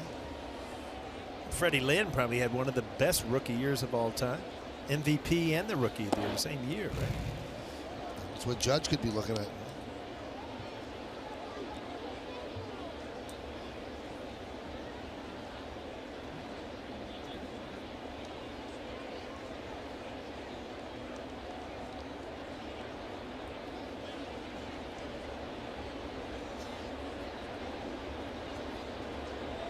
Two-one. There was one other guy, Michael. It was rookie of the year and MVP, but I'm going to put an asterisk by it. Okay. Ichiro. That's true. Had a nice career in Japan before he was a rookie here. Still going at it, too. Mm-hmm. The other day, he became the hit leader of players not born on U.S. soil, beating Rod Carew.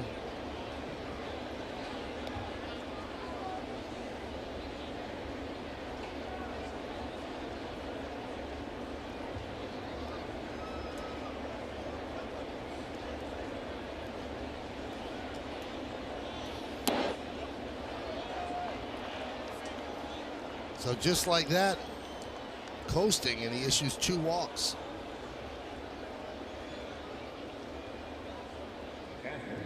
Didi thinks, well, hey, let's settle down, get right back to where you were. You need a big out here. Nobody up in the bullpen, but Joe Girardi going to go out and make sure that he's okay.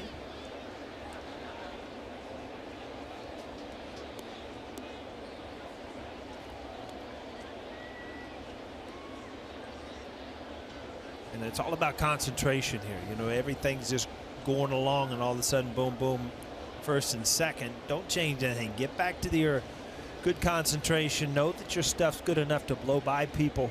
Get this big out. Yankees can't afford any more runs across the board the way their offense has been shut down today. Santana's at second. Aguilar is at first. And a nice story about the two of them. First time ever at Yankee Stadium before the game yesterday. They visited Monument Park.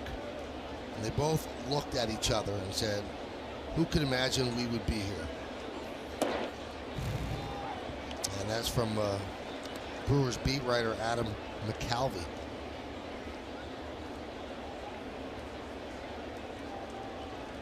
And they've certainly made their mark in the first 2 games.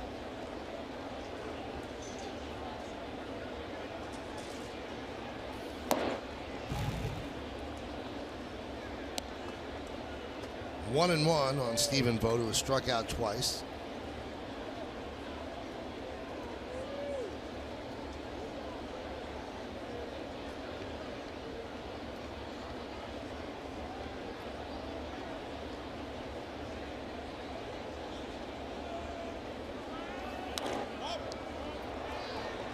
And Severino's going to work out of problems as Gregorius makes the play for the final out at the top of the 6th. No runs, no hits, no errors, and 2 men left. We go to the bottom of the 6th, 3-0 Milwaukee.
last game before the All-Star break.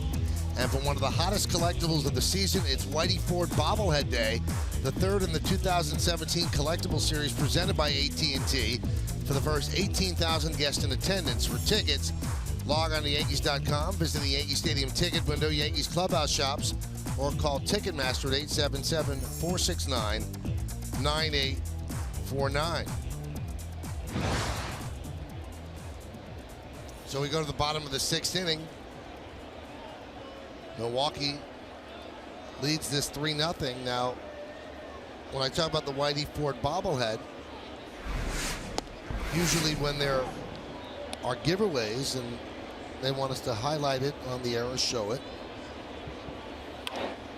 Grounded up the middle. Arcia gets Torreyes.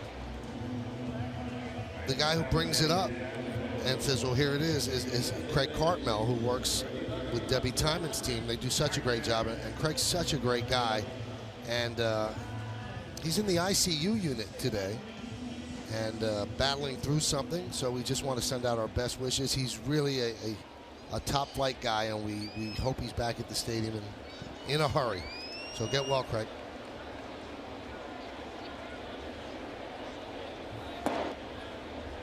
Brett Gardner takes a strike.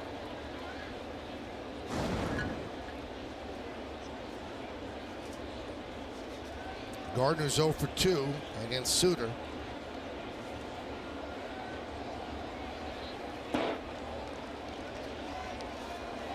Yankees have just one hit. It was a 2-out single through the right side by Clint Frazier. It's not like they're hitting a lot of atom balls either. You know, Suter has really shut them down. It seems like the pace of the game has really rushed some of these hitters. Again, another pop-up. Well, you certainly can't assume anything with this Milwaukee defense, but there's the second out. Here's the 5 strikeouts by Suter. Well, he's using his fastball and he's using his curveball, and he's mixed it up well. You'll see a lot of the fastballs up in the strike zone, curveballs down. Again, it's the pace that he has put on this game that seems to be giving the Yankees problems. See if Aaron Judge goes about it again like he did last time, not even getting out of the box. Yep. And the bullseye's up.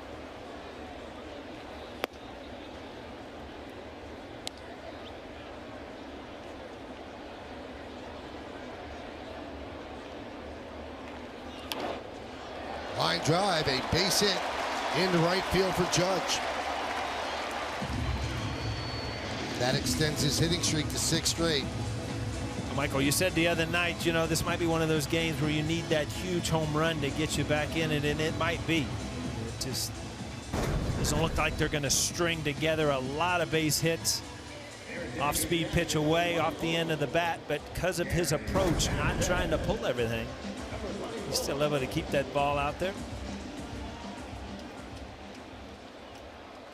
Gary Sanchez, they really worked the upper part of the strike zone last time up. He jumps on the first pitch and pops it up. VR is there. VR makes the play, and the Yankees go down meekly again here in the 6th. No runs a hit. 1 man left. We go to the 7th inning. 3-0 Milwaukee.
MLB.com Home Run Derby game on the App Store and Google Play. Swing for the fences against more than 10 million players from around the world as your favorite Derby All-Star. Download Home Run Derby for free today. Those two guys are going to be in the Home Run Derby on Monday in Miami. The judge makes another friend, giving out a souvenir. I heard Miami considered a home run hitter's park. I don't know. I don't think so. I think sometimes it has to do with whether it's open or closed. Cadillac scoreboard 3-0. Milwaukee, they close it most of the time. Severino deals high to Broxton. So a 3-run home run by Domingo Santana in the first. That is the scoring in this game. Both pitchers have pitched well. And Severino gets a fastball past Broxton, 0-2. Chad Green's up for the Yanks. You see 91 pitches for Severino.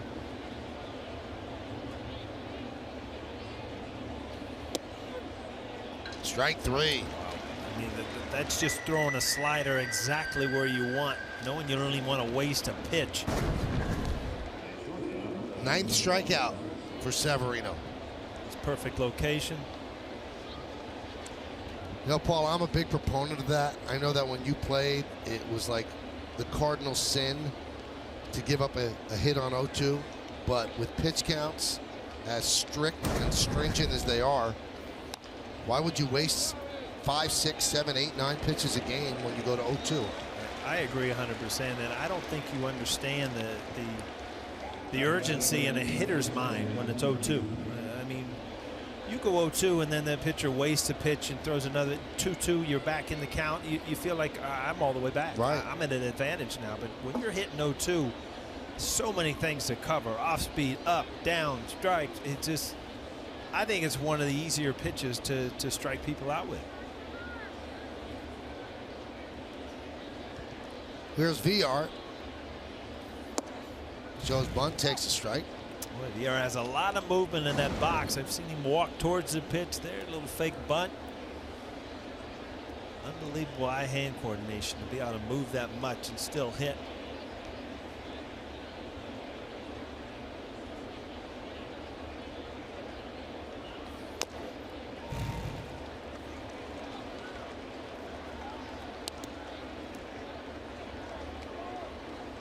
We went over it the other day with Tanaka, how good he was with first pitch strikes and how easy it looks. And looking at the stats today, Severino 23 out of 28 first pitch strikes. Just pitching ahead is the name of the game. Easier said than done, obviously. But another pitch at 100 miles an hour. So. Well, he carries his velocity from the first inning right to the end.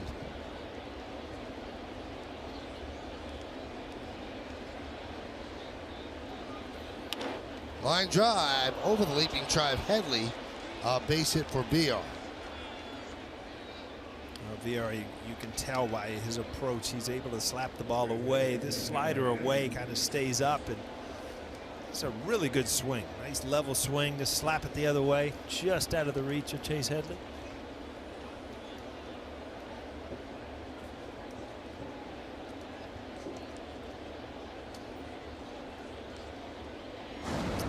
Figure that this is probably it inning wise for Severino. You know, you take a deep breath and finish this inning. Strike to Thames. 9 strikeouts, 2 walks by Severino. 6 hits for Milwaukee, 2 for the Yanks.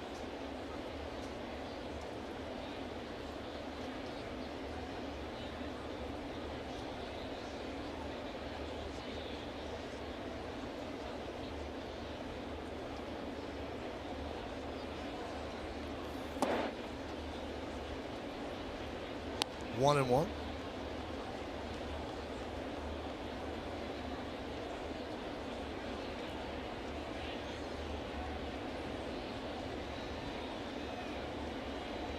This will be the 100th pitch.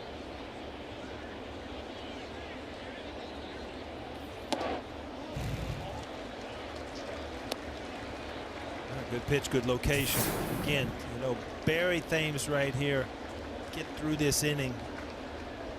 It'll be, you know, 6 of the most dominant innings you've had all year after a bounce back after the 3-run first.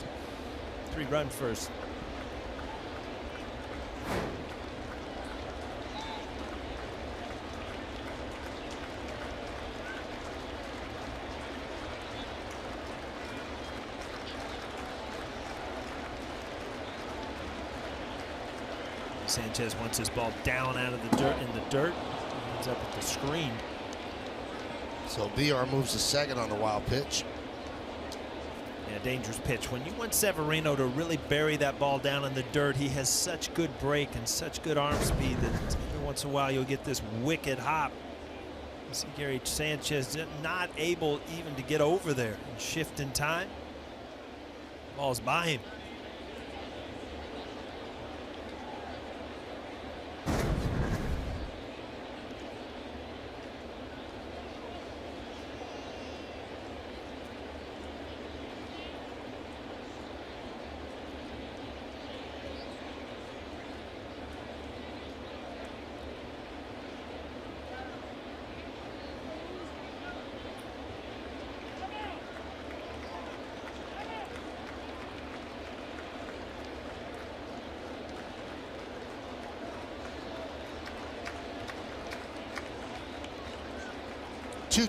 Swing and a miss.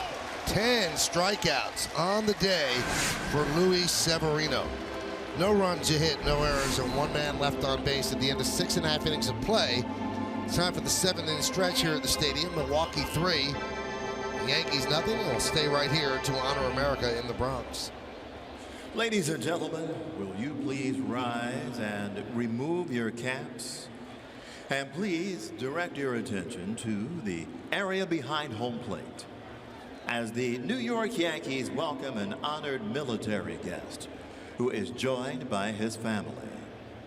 United States Army Private First Class James DeLucci from Yonkers, New York, who served in World War II.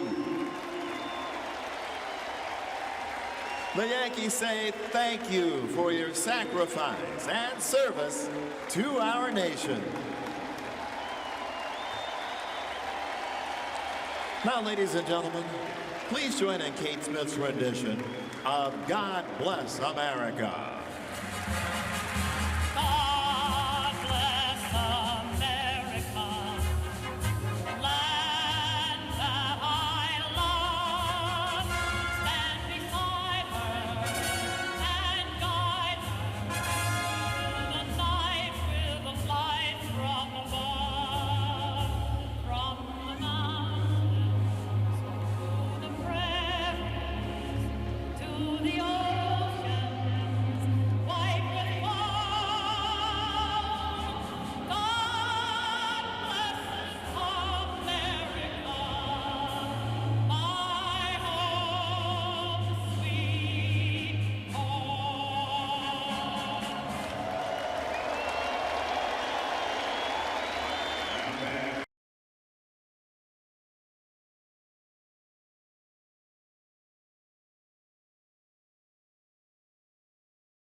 Local Nissan dealer, 3-6-1, leading 0-2-1.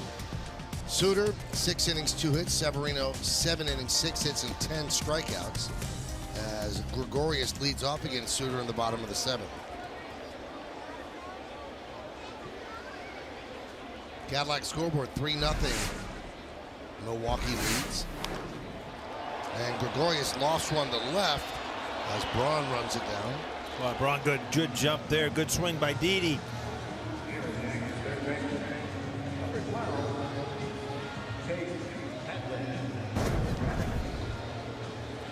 And not much else you could do. Ball away from a lefty, slice it the other way. Braun playing him that way. Great jump, easy play. High five in the fan. That's how you try to make friends here in Yankee Stadium as a visiting player, Michael. It doesn't always work. A little high five, a little baseball.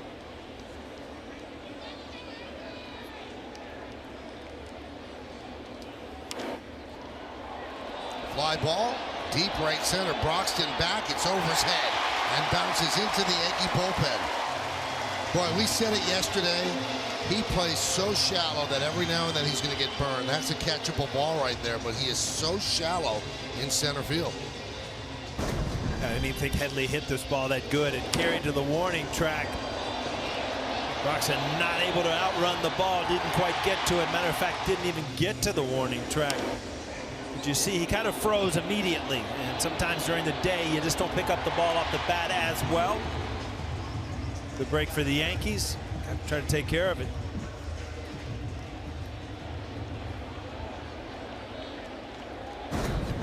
So here's Ellsbury. Fly out to center, fly out to left. He's 0 for 2. Jacoby is 2 for his last 18. Pitch outside, 1-0.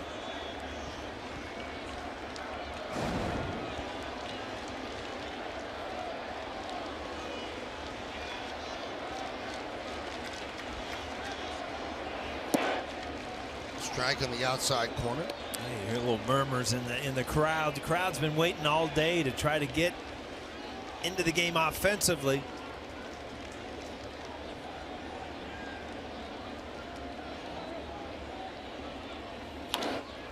Base hit, center field. Headley will hold up as Broxton comes up throwing. Now that is a benefit for playing so shallow. There was no way Headley could score. Yeah, it certainly is. You get to the ball so quick, though. The one surprising thing to me is Milwaukee had no cutoff man. So Broxton's throwing to home plate with no cutoff man. Nice little line drive, but you see third baseman, first baseman, nobody there, nobody home.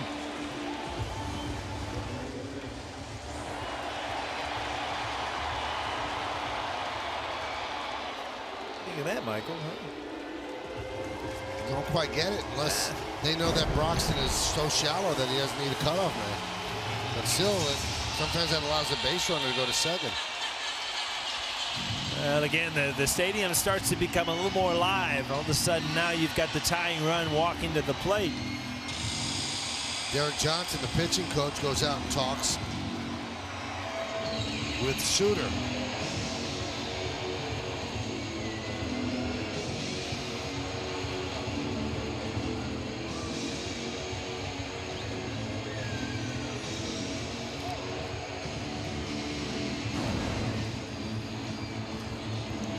So this is a big spot for Clint Frazier. It's a big spot for the New York Yankees, too. We went over yesterday. Corey Knebel, their closer.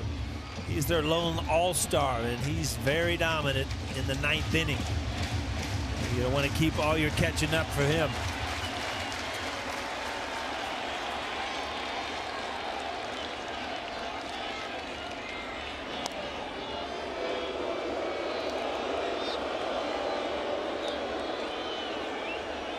The single by Ellsbury, the Yankees' 4th hit of the afternoon.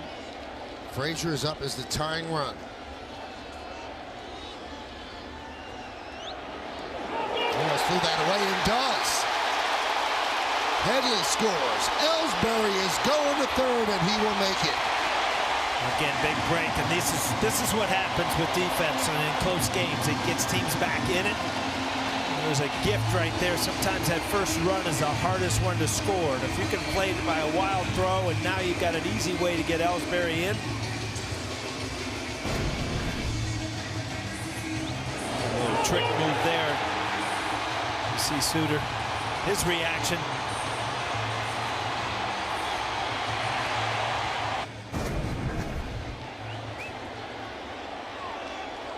How about this? Milwaukee playing back, and they will give up a run on a ground ball. Doesn't that seem odd to you? Well, I mean, it's 3-1. You 3-2, you still have the lead. I mean, you're looking for outs at this point, and you know you've got the 9th covered. So, you know, you're looking for 4 more outs to get to your closer. That one is driven deep to left field.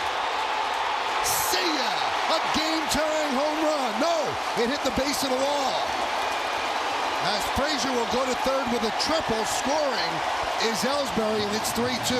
You know what, Michael? I looked out there and I saw the same thing. Yeah. I thought the ball was rolling around in the bullpen, but whatever it is, he's at the third base. A big hit for Frazier and a big day. You were looking for this from somebody.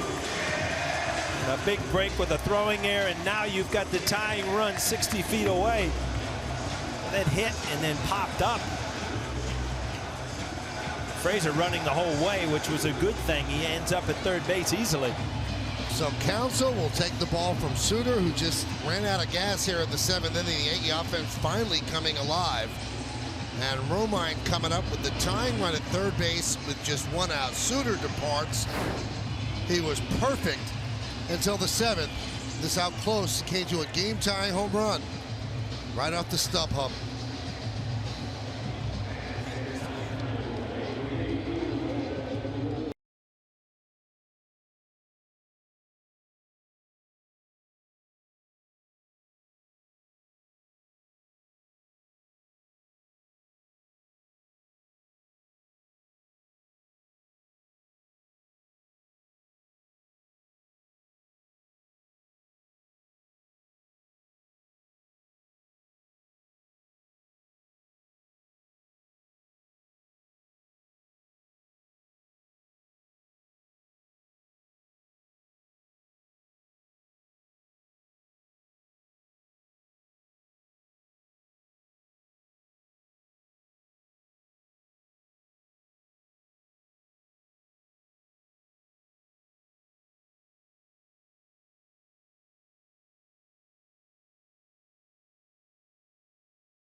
We fly to the most destinations from New York City to get you where you're going. Delta, keep climbing.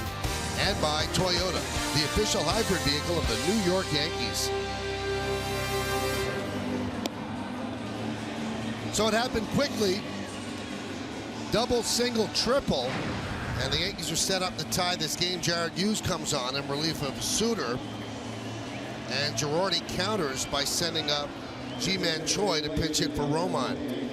Well, Hughes was on the hill last night. He came in and got a rousing boo when he hit Aaron Judge, but then he was able to get Sanchez to hit into a double play. Only threw 8 pitches, so seeing him back out there today, no big deal. Sinker slider guy. You can tell by his arm angle. This is the old sinker slider, 3/4. They have a very tough time getting to the inside part of the plate on Choi. Milwaukee brings its infield in. And a grounder right to VR. As Frazier has to hold. So Hughes gets a big out there with the infield in. Ball hit hard, but that's why you bring sinker ballers in this situation. Very hard to elevate as the ball is sinking. You know, you hit the top part of it. Though you hit it hard, you beat it into the ground. Just didn't find a hole. Big run still 60 feet away. Reyes with an opportunity here, but 2 outs, big situation.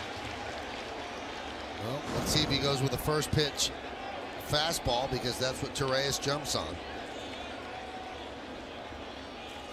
How about that? He took it. Strike one.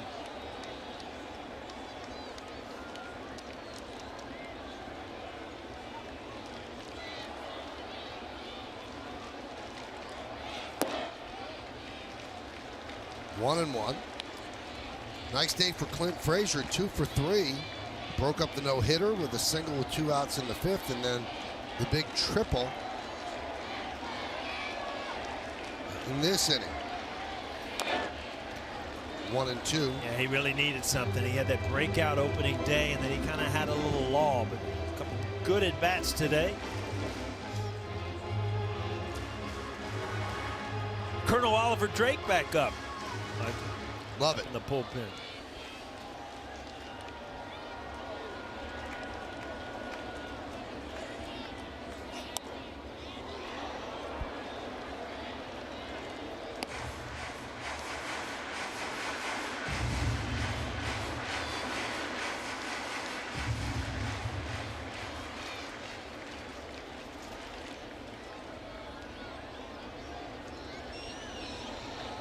Frazier leads off third. And the 1-2. Popped up. VR over and makes the play for the final out. But the Yankees get on the board, so again, not shut out, and they move to within 1 of Milwaukee. 2 runs, 3 hits, and 1 man left. Suter likes what he sees because the Milwaukee Brewers still have the lead.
Three to 2 as we go to the 8th inning, and Girardi is going to go to Dellin Betances.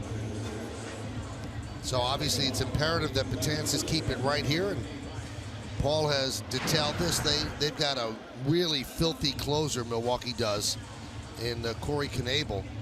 So you don't want to get too far behind. Right now it's 3-2. Those are the numbers on Betances. Joy takes over for Romine at first base. And for Milwaukee, 3, 4, and 5 against Betances. And that's Jacob Barnes warming. And a strike. Hyundai scoreboard 3-2. Milwaukee leads the Yanks.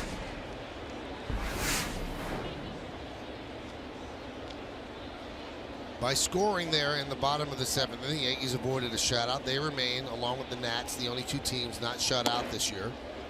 Breaking ball strike. Just hope that Betances comes in today, and so far so good. Strike 1, strike 2 with a fastball, then a curveball. It's all been about control lately. Ground ball. Oh, nice play by Choi. And he flips to Betances for the first out. Well, you don't know how big out that is. I mean, you've got a guy that's really working on getting back and being hot.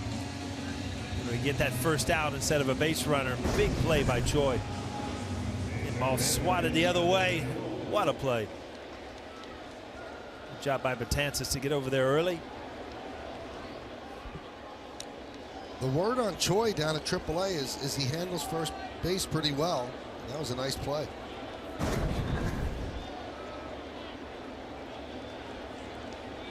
Here's Travis Shaw. He had perhaps the most important at bat in this game. Runner at second, 2 outs in the first inning, and the umpire, Mike Estabrook, claimed that a fastball inside hit him. Yankees didn't think so. They challenged it, and there just wasn't enough to overturn it. If it did hit him, it hit the blousy part of the shirt, maybe a button, and the next batter hit a 3-run home run. Did he go? Yes, he did. Shaw down on strikes. Well, good sign from Betances. 6 pitches, and they've all been in the strike zone. And then he went for the strikeout with the curveball outside the strike zone. Couldn't hold up. That's that hard-breaking curveball that you're used to seeing ahead in the count.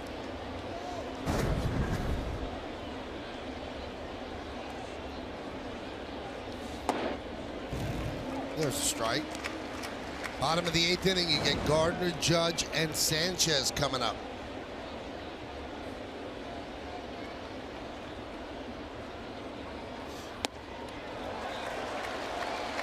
This is as sharp as Betances has been in his last few outings. Welcome sight. Another good curveball. Late break.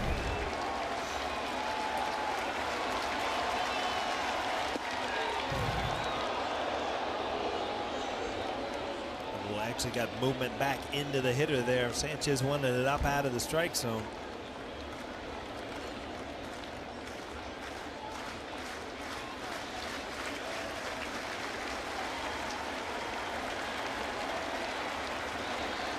One, 2. Just missed. 2-2.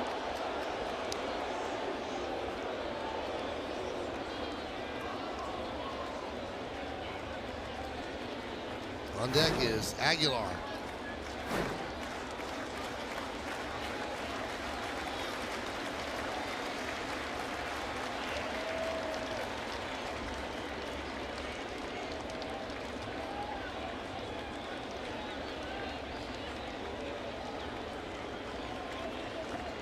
Like 100% complete, confident in that pitch. Go through the signs again. Swung on and missed, and boy did Betances need that inning. He retires the heart of Milwaukee's order. 1, 2, 3. Brings up 2 strikeouts, and the top of the order for the Yankees coming up.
close out this interleague clash with Milwaukee. Coverage starts at noon with Audi batting practice today in the Chevy Yankees pregame. Then catch all the action right here on Yes and streaming live on Fox Sports Go. And there's the matchup. Jimmy Nelson, good year so far for Milwaukee, will be going up against Masahiro Tanaka, who's been very good of late. And as we mentioned, our coverage begins at noon, so be here with us. I'm going to have an interview with Brian Cashman tomorrow in the pregame show. Jacob Barnes takes over here to face the top of the Yankee order. I think we can get the real scoop from Cash. You know there's some things going on. Perez fills in left field.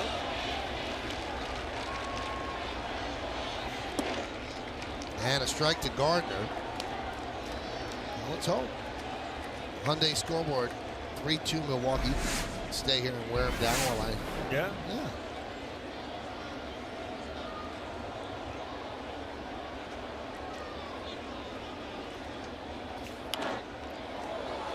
Slap foul into the second deck. 0-2.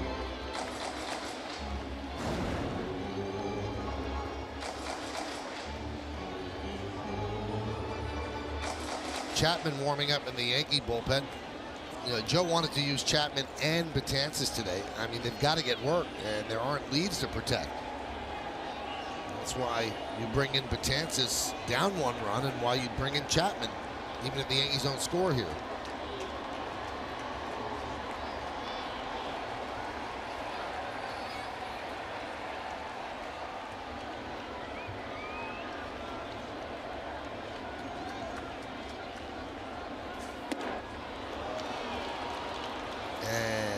Gardner down on strikes.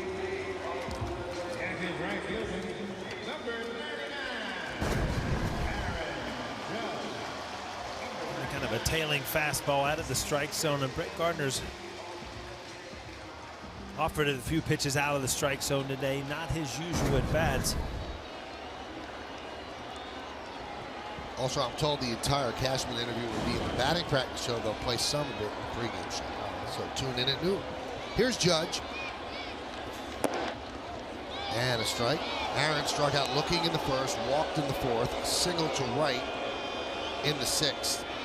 Yeah, it's that strike 1 that's low on Aaron Judge and not most major league hitters.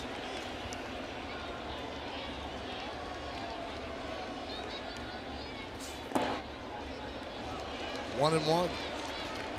See how much different he is taking his time, getting ready for the swing at this at bat. And Suter's on the hill.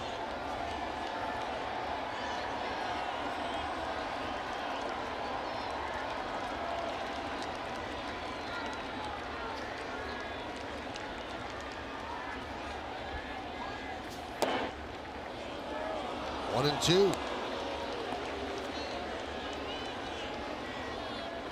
Those are good pitches down and away, but to Aaron Judge, they might just be a little down.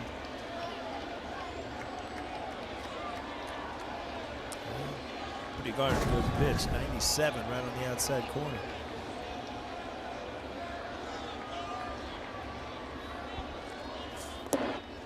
Two and two. Judge sitting on 30 home runs and 66 runs batted in. Milwaukee 3, Yankees 2. Knebel warming up in the bullpen. He's going to Miami for the All-Star game. So is Judge, and the guy on deck, Gary Sanchez. 2-2. Once again, he works a full count. It's amazing. Every time you look up, it's 3-2.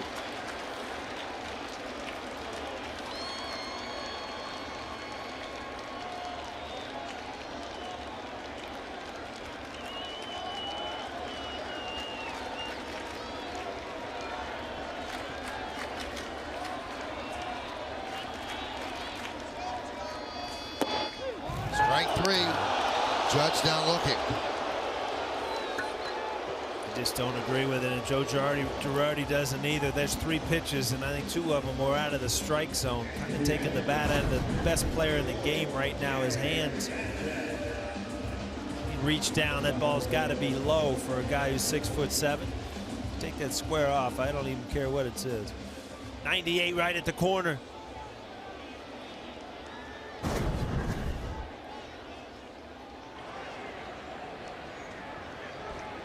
There's Gary Sanchez.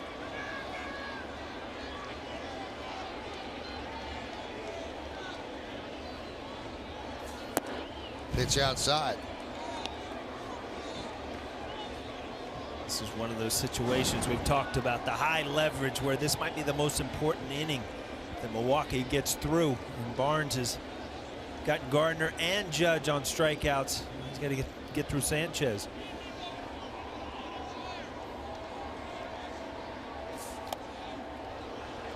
One and one. Sanchez is 0 for 3 today with 2 strikeouts.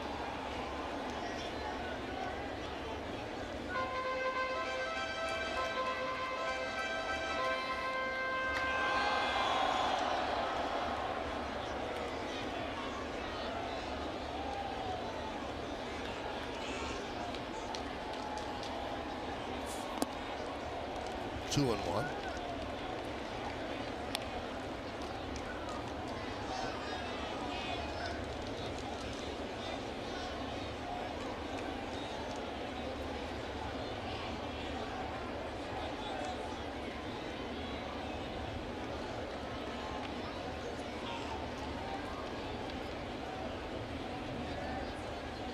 The 2-1.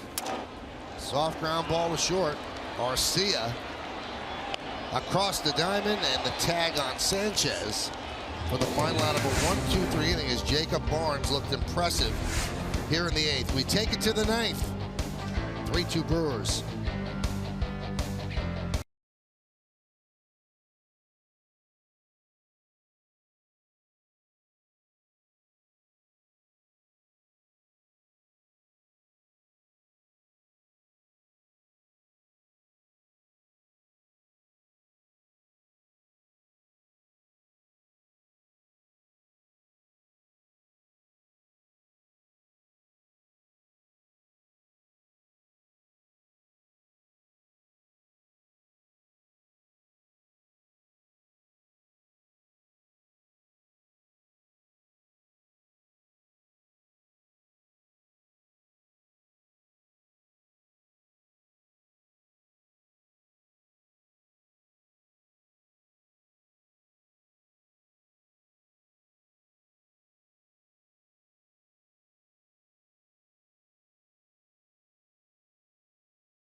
All new WB Nation presents the Joe Girardi Show as the skipper chats about his all-star crew and discusses the state of the Yankees as the team heads into the break. Catch a new episode tomorrow after the postgame only on Yes.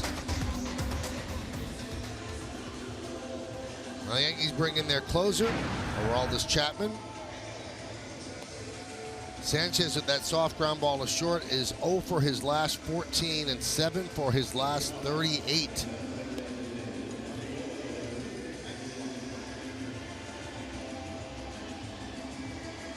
So he is struggling as the first half coming to an end.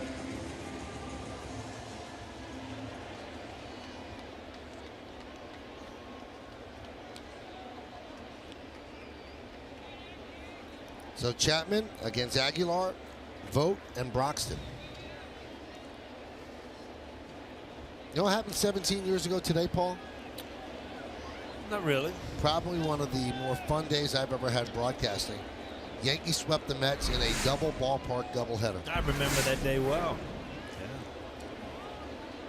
It was the night the Piazza Clemens thing happened, what? Was that the night? I think so. It started. That's not the night that it... It never really ended. Yeah. But you talk about feeling like you're in high school again. You get on the bus, you go over there, you get back on the bus, come over here, relax a while, play another one. Pitches a strike to Aguilar. 17 years then? Yeah. Wow. Aguilar 1 for 2 with a walk.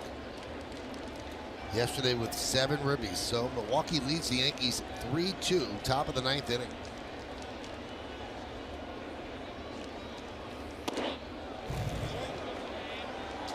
Strike, and on this date in 1994, an 18-year-old A-Rod made his major league debut and went 0 for 3. Glad they didn't send him down. No. Horrible start to a career, 0 for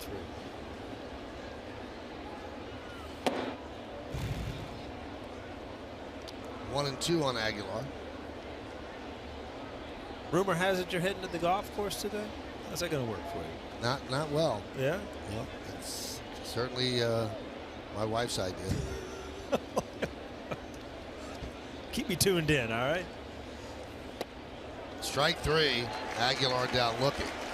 I think I could drive the cart. Pretty good at that? I can drive, yeah. Chapman goes with a breaking ball here, which you don't see much, and kind of clanks out of Sanchez's glove, but up with strike 3.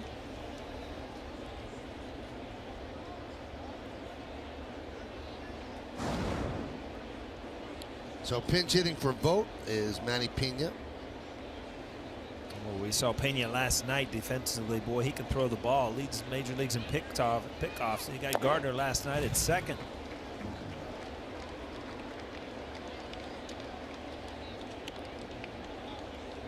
A lot of good players here. A lot of talent. You don't know where this team's going to go as this year goes on, but you can see where it's headed in the future. A lot of youth, a lot of good players, good young manager, good fan base up there too. Milwaukee Brewers have always been proud to have their team up there.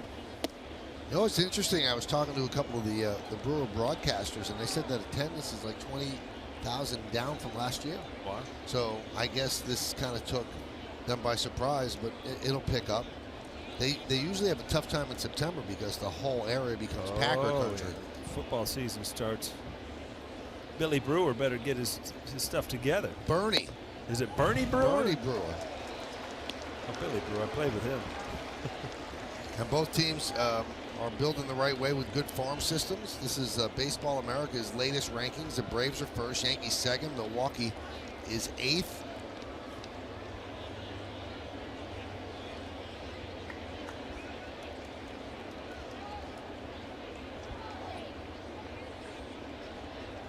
One-two. Did he go? No, he did not, as the ball gets past Sanchez.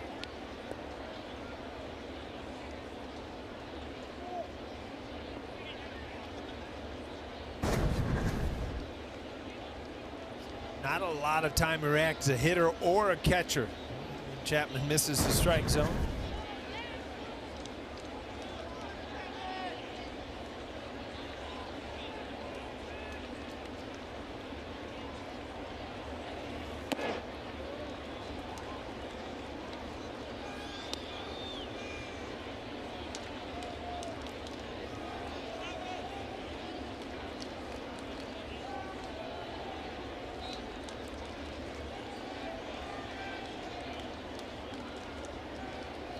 Vogt was 0 for 3 in the 7-hole in the lineup.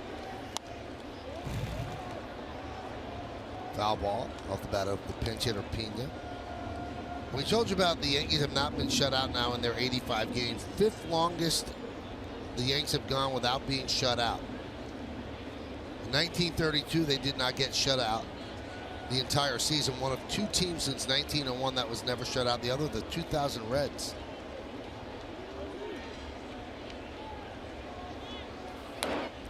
In 1927, the first shutout of Murderers Row came in the 129th game. In 1933, it came in the 98th game. And in 1926, it came in the 88th game.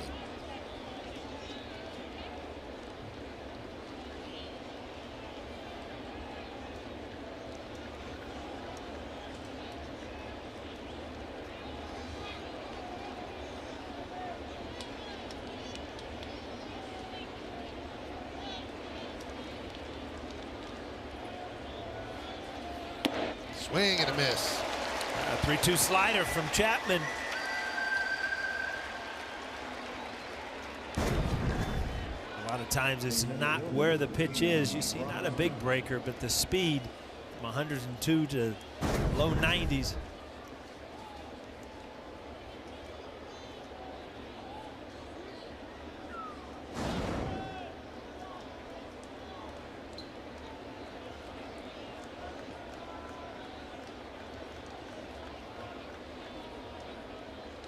So here's Keon Broxton. You want to look ahead to the bottom of the 9th inning. It'll be Gregorius, Headley, and Ellsbury. And if anybody gets on, Frazier.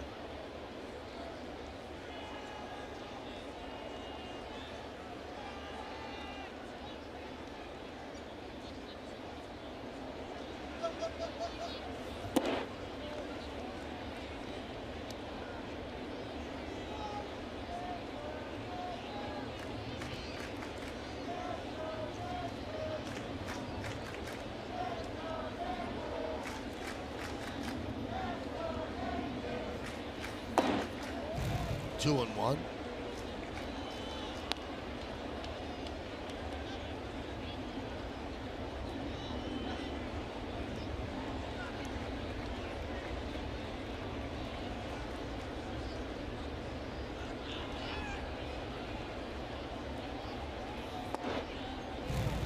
Three and one on Broxton. Broxton trying to avoid a 4-strikeout day. 0 for 3. 3 strikeouts against Severino. Severino 7 strong innings, 10 strikeouts, 2 walks.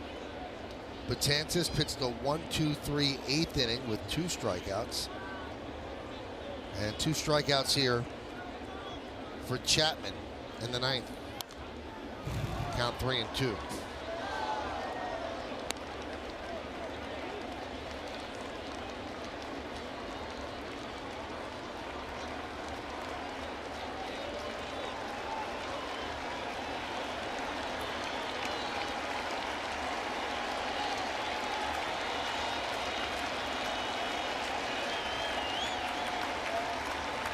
3-2. Swing and a miss. A really strong inning for Aroldis Chapman. So that's the good news. Betances 1-2-3. Chapman 1-2-3. Now can the Yankees come back in the bottom of the 9th against Knebel?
All the way back in the 1st inning, and the Yankees are still trying to catch up from this. Domingo Santana, 3-run homer. The Brewers are 3-0 lead. That's your Land Rover drive of the game to this point. That was his 15th of the year. Well, the Yankees have their work cut out for them, Paul. They're down by 1 run. They're going to face the All-Star, Corey Knebel. Look at the numbers, 71 strikeouts in 40 2/3 innings. He does walk people 22 in 40 2/3, and he's blown 3 saves, but the numbers really jump out at you. So we'll see what the Yankees can do against Knebel. New catcher is Pena. Remember, he pinch hit for Vogt. Well, high velocity Knebel with one of the better curveballs you'll see in the whole major league. Sharp breaker. He strikes out 43.3% of the batters he faced, and that's third in the major league behind Kimbrel, Tommy Kahnle.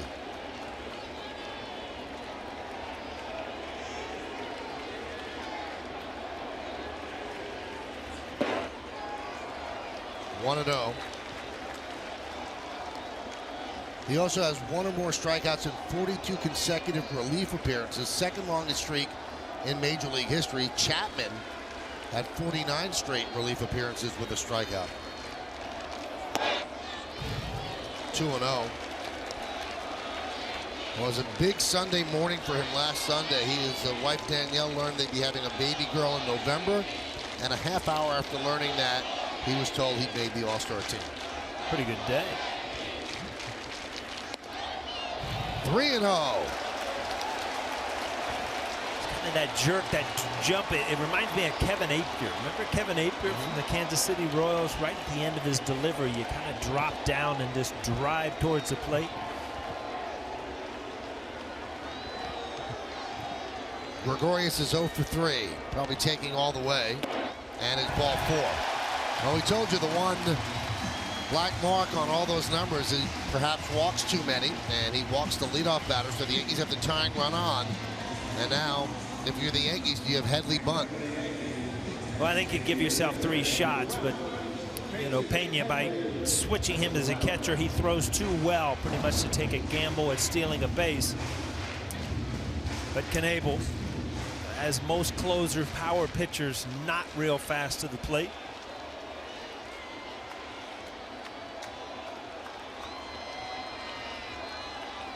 And the pitch, not bunting, and he takes the strike.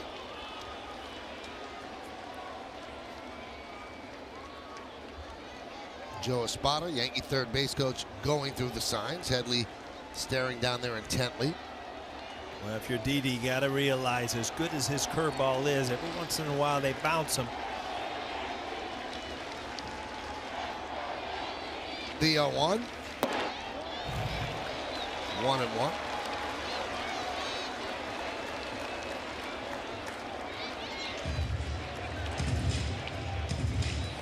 Most of these guys, Joe Girardi, keep on their own as far as stealing bases, but there is a stop sign, which, you know, even if you're on your own, you'll get the no-go, and it just kind of holds you in place.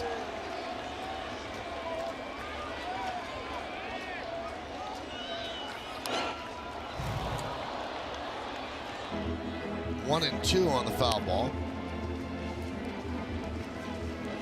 This copyrighted telecast presented by authority of the New York Yankees. It may not be reproduced or retransmitted in any form, and the accounts and descriptions of this game may not be disseminated without the express written consent of the New York Yankees.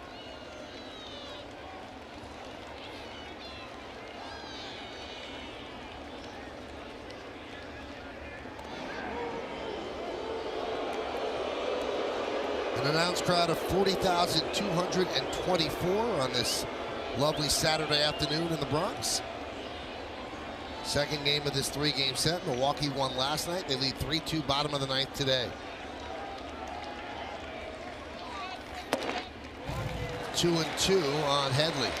Knebel's been all fastballs. Even though he's got that great curveball, he hasn't been able to get in an account where he feels comfortable throwing it. Now with the possible stolen base, a lot of times pitchers will stick with the fastball.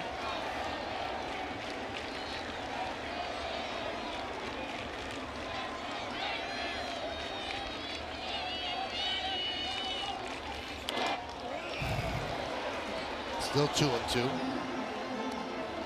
see Knebel, he topped at 100 right there, so you see the type of arm he has.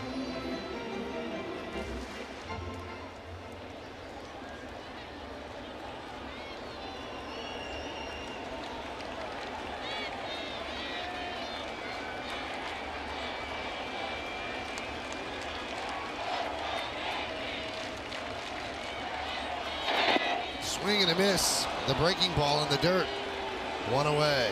The first one of the inning, and you see that sharp breaking ball. Tough spot to be in at 2 strikes without seeing it.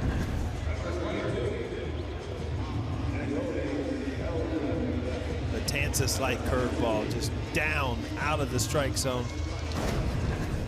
Well, keep it here on Yes after the final out for the WB Mason postgame. Ryan Rucco and John Flaherty are back in the studio with highlights and analysis. Plus, Chris Sheeran gets reaction from here in the Bronx. All that more coming up only on Yes.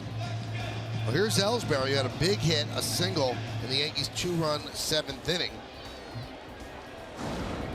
Gregorius is at first with 1 out.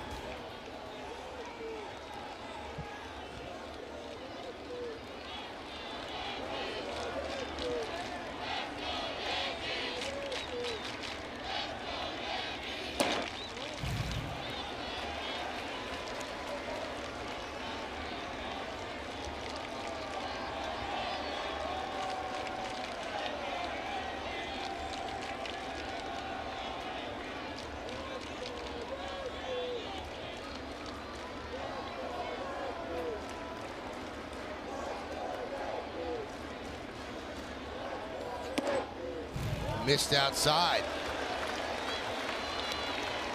2-0 on Ellsbury. Ellsbury certainly has the power to end this game. Just 4 homers so far this year. But his quick bat sometimes plays well with the short porch and right.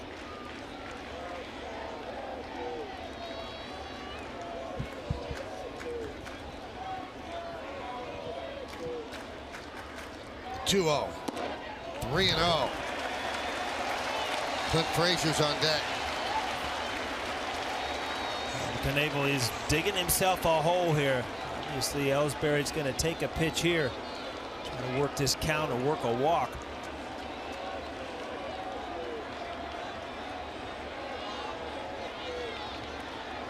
Rio. He walked him on 4 pitches. And that moves the tying run into scoring position and puts the winning run on first.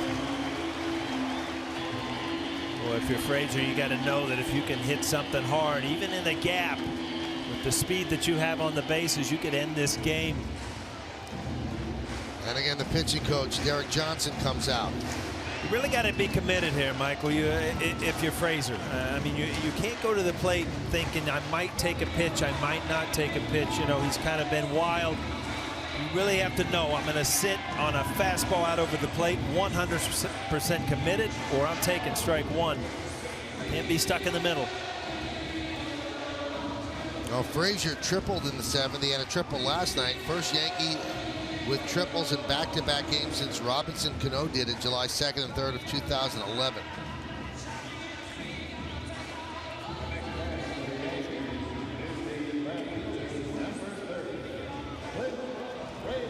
Here's a big spot for the Yankee rookie Clint Frazier. He got the Yankees' first hit with 2 outs in the 5th, a single through the right side.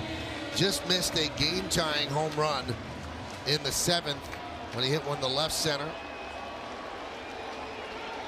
And Didi Gregorius is the tying run at second.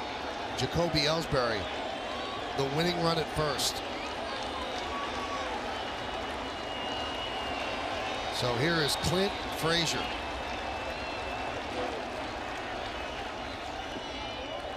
Start him with a breaking ball in the dirt. 1-0. It's just a curveball to a youthful hitter. Just hoping that he will be over anxious and swinging something out of the zone. Good job by Frazier.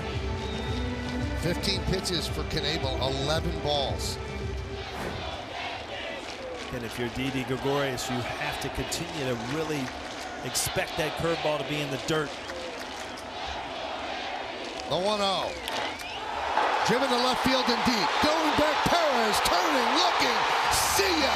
Ball game. A big home run for Frazier. A huge win for the Yankees. Well, I tell you what, you just feel like if you're the Yankees fans, you just need to steal a game, and you just did. Young phenom comes up, big day after his opening day. I'll tell you what, nobody needed this more than Clint Frazier and the New York Yankees. A great job by Severino to keep them there in a big 9th inning for the New York Yankees. An opportunity to win a series now going into the All-Star break. Well, they haven't had a win like this in a long time, and for a team that had lost so many games, they had lost 17 of 23.